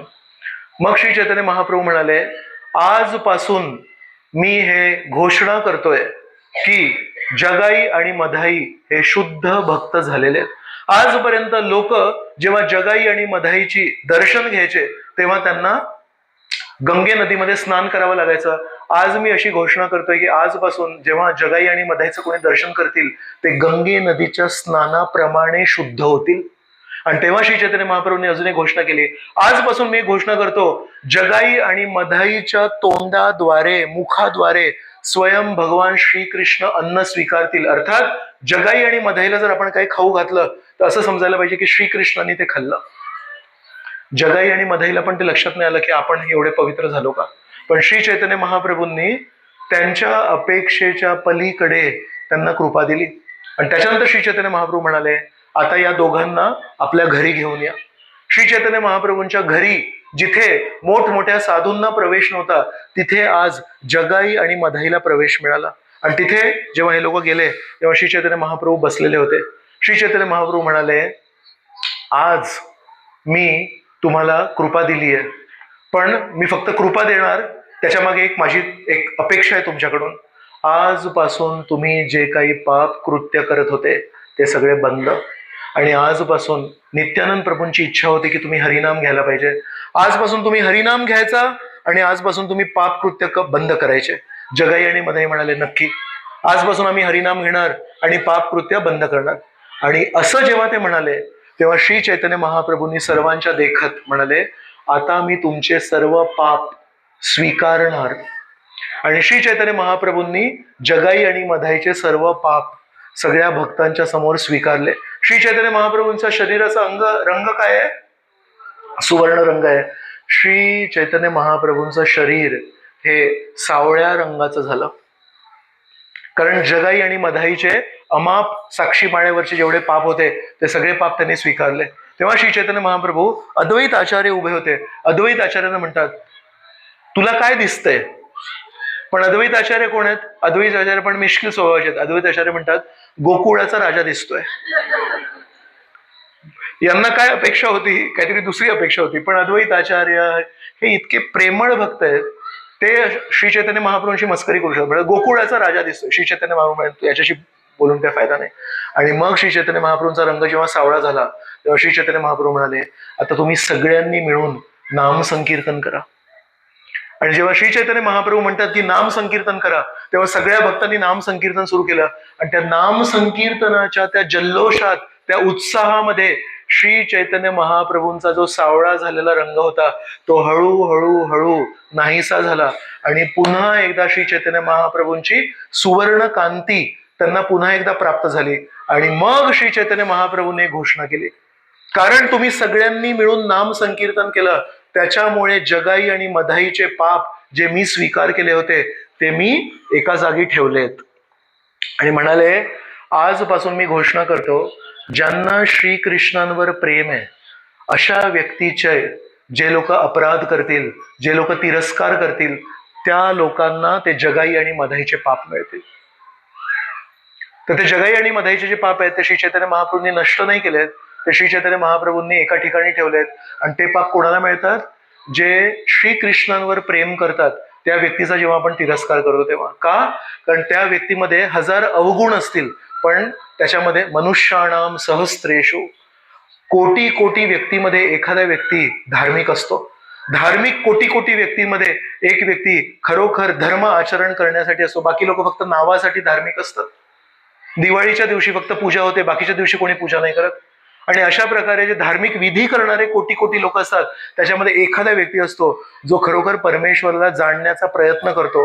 आणि प्रयत्नच करणाऱ्या कोटी कोटी व्यक्तींमधून एखादा व्यक्ती असतो जो खरोखर परमेश्वराला जाणण्यामध्ये यशस्वी होतो. आणि कोटी कोटी परमेश्वराला जाणण्यामध्ये यशस्वी झालेल्या व्यक्तीला, एका व्यक्तीला श्रीकृष्णांप्रती आकर्षण असतं. आणि अशा कोटी कोटी व्यक्तींमधून एखाद्या व्यक्तीला श्रीकृष्णांप्रती प्रेम असतं. तर अशा प्रकारे प्रेम करणाऱ्या भक्तांना आपण जर चुकीचे शब्द बोललो तर श्री चैतन्य महाप्रभू म्हणतात जगाई आणि मधाईचे पाप आपल्याला लागतील म्हणून.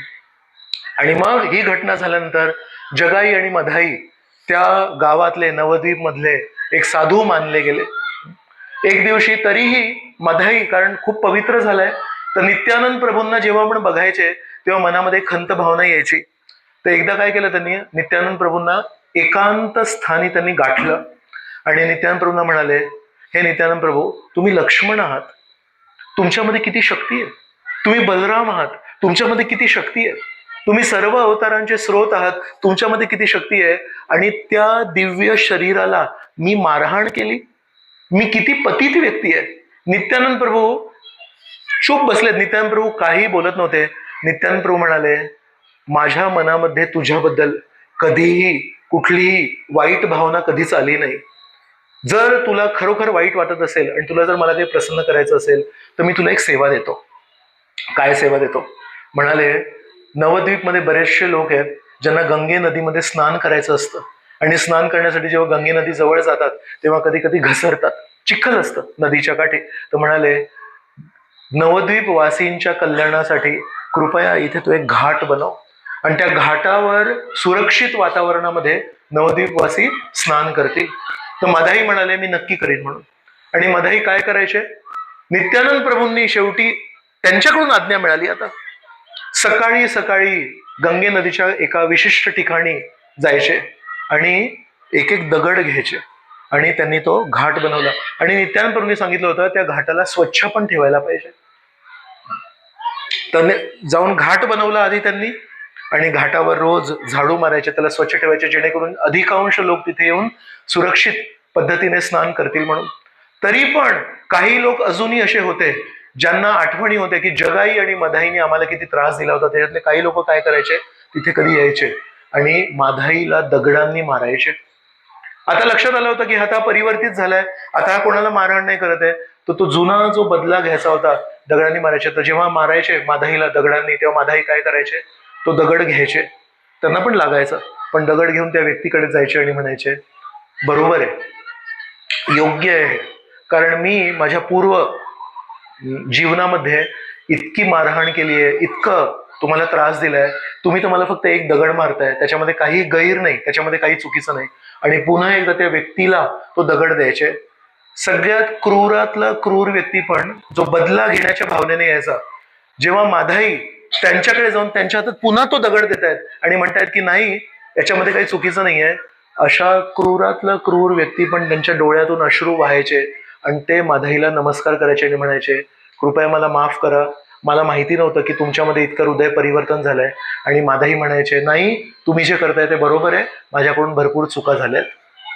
तर विचार करा, एका नित्यानंद प्रभूंच्या त्या तशा वागणुकीमुळे हे टोकाचे दोन जगाई आणि मधाई किती परिवर्तित झाले. आणि खरोखर नवद्वीपमध्ये श्री चैतन्य महाप्रभूंनी जितका प्रचार केला त्या प्रचाराला वेग कधी आला, त्या प्रचाराला वेग आला जगाई आणि मधाईच्या परिवर्तनानंतर. श्री चैतन्य महाप्रभूंनी स्वतः जितका प्रचार केला त्याला वेग कधी आला, जेव्हा नित्यानंद प्रभूंनी सहनशीलता दाखवली आणि जगाई आणि मधाईचे हे टोकाचे जे अपराध आहेत ते माफ केले, लोकांमध्ये खबर पसरली. नित्यानंद प्रभू आपल्याला फक्त एकच विनवणी करतायत, माझे स्वामी जो हरिनाम प्रसार करतायत तो तुम्ही स्वीकार करा. आणि त्या नित्यानंद प्रभूंमुळे आपल्या गावातले सगळ्यात नामांकित गुन्हेगार पण जर परिवर्तित झाले तर आपण ते हरिनाम घ्यायला पाहिजे. श्रील प्रभुपादांनी काय केलं, श्रील प्रभुपाद जेव्हा पाश्चात्य देशांमध्ये गेले, एका भागवताच्या तात्पर्यामध्ये प्रभुपाद लिहितात, एका नित्यानंद प्रभूंमुळे दोन व्यक्ती परिवर्तित झाले, जगाई आणि मधाई. आणि श्री प्रभुपाद त्या तात्पर्यामध्ये लिहितात, त्याच नित्यानंद प्रभूंच्या कृपेमुळे त्यांचे सेवक हजारो हजारो जगाई आणि मधाईला परिवर्तित करू शकतात. तर एका अर्थाने प्रभुपाद जेव्हा न्यूयॉर्कला गेले तेव्हा कुठल्या परिस्थितीत गेले, तिकडची तेव्हाची जी परिस्थिती होती ती कशी सुसंस्कृत परिस्थिती नव्हती. आणि प्रभुपादांनी असं नाही की फक्त तिथूनच सुरुवात केली, भारतामध्ये 1959 मध्ये संन्यास घेतला होता आणि 65 मध्ये अमेरिकेला गेले. झांसी, प्रयाग इथे त्यांनी खूप प्रचार करायचा प्रयत्न केला सुसंस्कृत परिवारांमध्ये. पण प्रत्येक सुसंस्कृत परिवारातला जो व्यक्ती होता तो काय म्हणत होता, नाही, माझी मुलं मला पाहिजेत, मी प्रचार कार्यासाठी देऊ नाही शकत. तर प्रभुपादांनी असं नाही की डायरेक्टली अमेरिकेमध्ये प्रचार केला, भारतामध्ये प्रचार करायचा प्रयत्न केला, पण तो अयशस्वी ठरला. तर प्रभुपाद म्हणाले, मला गुरु महाराजांनी सांगितलं की तू इंग्रजी भाषेत प्रचार कर. तर इंग्रजी भाषा कुठे, अमेरिकेत आहे, तर तिथे जाऊन मी प्रचार करतो. आणि तिथे कोण होते त्या काळी, सांस्कृतिक परिस्थिती काय होती त्या काळी, अमेरिकेमध्ये सांस्कृतिक परिस्थिती ही होती, सर्व सामाजिक नियमांना तोडायचं. 30 वर्षापेक्षा अधिक जर कोणाचं वय असेल त्याच्या बोलण्याला अजिबात ऐकायचं नाही, कारण 30 वर्षापेक्षा अधिक लोकांच्या मनामध्ये स्वार्थ निर्माण होतो. फक्त एकमेकांचं ऐकायचं. अशा प्रकारे बंडखोर एक वातावरण तिथे पसरलं होतं आणि नशा करण्याचं एक वातावरण पसरलं होतं. कोणाचंही काही ऐकायचं नाही असं वातावरण पसरलं होतं. तर नित्यानंद प्रभूंचे प्रतिनिधी म्हणून श्रील प्रभुपा जेव्हा अमेरिकेला गेले, एका अर्थाने नित्यानंद प्रभूंची त्या भावनेने गेले आणि श्रील प्रभुपादांचा जो सुरुवातीच्या दिवसांचा जो प्रचार आहे तो श्रील प्रभुपादांनी एक गुरुच्या भावनेत केला की एका भिक्षुकाच्या भावनेत केला. जर आपण सुरुवातीचे ते प्रसंग जर बघितले तर प्रभुपाद म्हणायचे, मी इथे प्रसाद वाटप करतो, तुम्ही प्रसादाला या.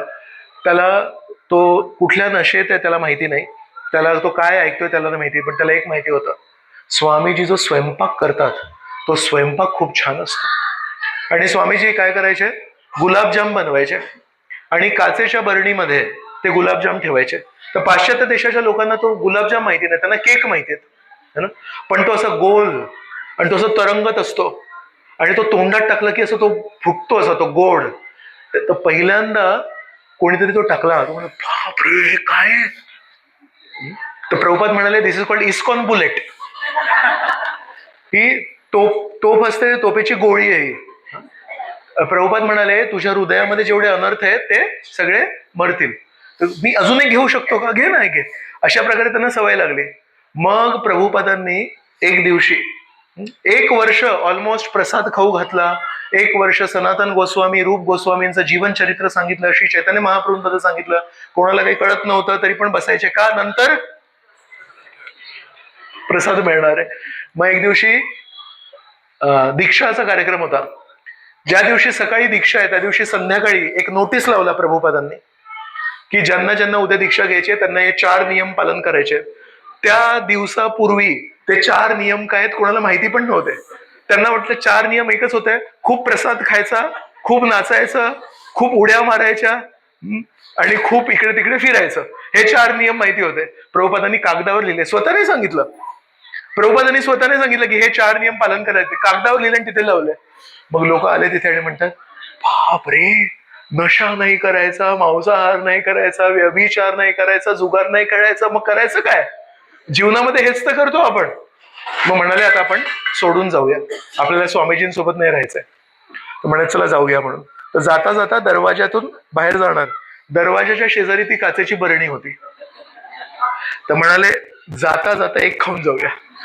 हा बाहेर कोणी देत नाही, फुकट तर कोणीच देत नाही, आणि न्यूयॉर्क मध्ये हा गुलाबजाम कुठे मिळत नाही. तर शेवटचा आपण एक बाय बाय करण्याआधी एकदा खाऊया. जाता जाता सगळ्यांनी तो एक गुलाबजाम खाल्ला, अजून एक खाऊया, अजून एक खाल्ला. म्हणाले ऍक्च्युली स्वामीजी तसे इतके पण वाईट नाही आहेत, थोडेसे नियम सांगतात पण आपल्याला प्रेम करतात म्हणून. 11 लोक दीक्षेला बसले. पाश्चात्य देशांमध्ये श्रीकृष्णांची भक्ती त्या दिवशी पेरली गेली. तर पहिल्या दीक्षेला 11 लोक होते. आज जेव्हा इस्कॉन मध्ये प्रभुपादांचे शिष्य जेव्हा दीक्षा देतात तेव्हा किती लोक असतात, हजारोने दीक्षा होते. पण पहिल्यांदा जेव्हा दीक्षा दिली तो किती क्रांतिकारी क्षण होता. तर श्रील प्रभुपाद पण श्री नित्यानंद प्रभूंचे प्रतिनिधी म्हणून त्यांनी तशाच प्रकारे सुरुवात केली. आणि ज्या लोकांमध्ये एका अर्थाने सांस्कृतिक पात्रता नाहीये, पुण्याची पात्रता नाहीये, कुठल्याही दृष्टीने पात्रता नाहीये, त्या लोकांना जाऊन आपल्या चारित्र्याने, कृपेने, प्रेमाने त्यांचं हृदय परिवर्तन केलं आणि इस्कॉन संस्थेला स्थापित केलं. आणि तिथून तो जो वृक्ष जो पसरला तो पाश्चिमात्य देशांमध्ये पसरला, तो पूर्वेकडे पसरला, तो सगळीकडे पसरला. आणि आज त्या नित्यानंद प्रभूंच्या कृपेमुळे, त्याच नित्यानंद प्रभूंचे आध्यात्मिक वंशावलीमध्ये जे भक्त आहेत ते काय प्रचार करतायत, कोणाकोणाला प्रचार करतायत, कोण कोण लोक जगन्नाथ रथयात्रेमध्ये भाग घेत आहेत, ते फक्त त्या नित्यानंद प्रभूंच्या कृपेमुळे. जर नित्यानंद प्रभूंनी त्या दिवशी तो धाडसी निर्णय जर घेतला नसता जगाई आणि मधाईला प्रचार करायचा, तर कदाचित आज आपली परिस्थिती काहीतरी वेगळी असती. तर म्हणून आपण बघतो भक्ती सिद्धांत सरस्वती ठाकूर प्रभुपाद आहेत, त्यांनी कुठल्या मूर्ती स्थापित केले. जर आपण गौडीय मठमध्ये गेलो तर आपण बघतो गौर गदाधर, श्री चैतन्य महाप्रभू आणि गदाधर पंडितांच्या मूर्ती स्थापित केले. पण श्रील प्रभुपादांनी एक क्रांतिकारी निर्णय घेतला. श्रील प्रभुपादांनी गौर गदाधर मूर्ती स्थापित नाही केली. श्रील प्रभुपादांनी आपल्या गुरु महाराजांची ती गोष्ट बदलली. म्हणाले गौर गदाधर यांची भक्ती. गदाधर पंडितांचं काय चारित्र्य आहे. गदाधर पंडित हे टोटा गोपीनाथ मध्ये सेवा करायचे आणि क्षेत्र संन्यास घेतला होता. जगन्नाथपुरी सोडून पुढे जायला तयार नव्हते. पण नित्यानंद प्रभू कोण आहेत. नित्यानंद प्रभू धाडसी निर्णय घेऊन सगळ्यात पतित व्यक्तींना जाऊन प्रचार करण्यासाठी आहेत. म्हणून श्रील प्रभुपादांनी एक स्वतःच्या जीवनामध्ये एक धाडसी निर्णय घेतला. म्हणाले माझ्या मंदिरांमध्ये मी गौर गदाधर स्थापित नाही करणार, माझ्या मंदिरामध्ये मी गौर निताई स्थापित करणार. आणि म्हणून श्रील प्रभुपादांनी सगळ्या मंदिरामध्ये गौर निताई स्थापित केले. एक मेक्सिको म्हणून देश आहे, नॉर्थ अमेरिका आणि साऊथ अमेरिकाच्या मध्ये येतं ते. तर त्या मेक्सिकोमध्ये एक कॅराकास म्हणून एक शहर आहे. तिथे प्रभुपादांच्या शिष्यांनी हृदयानंद गोस्वामी महाराज आहेत.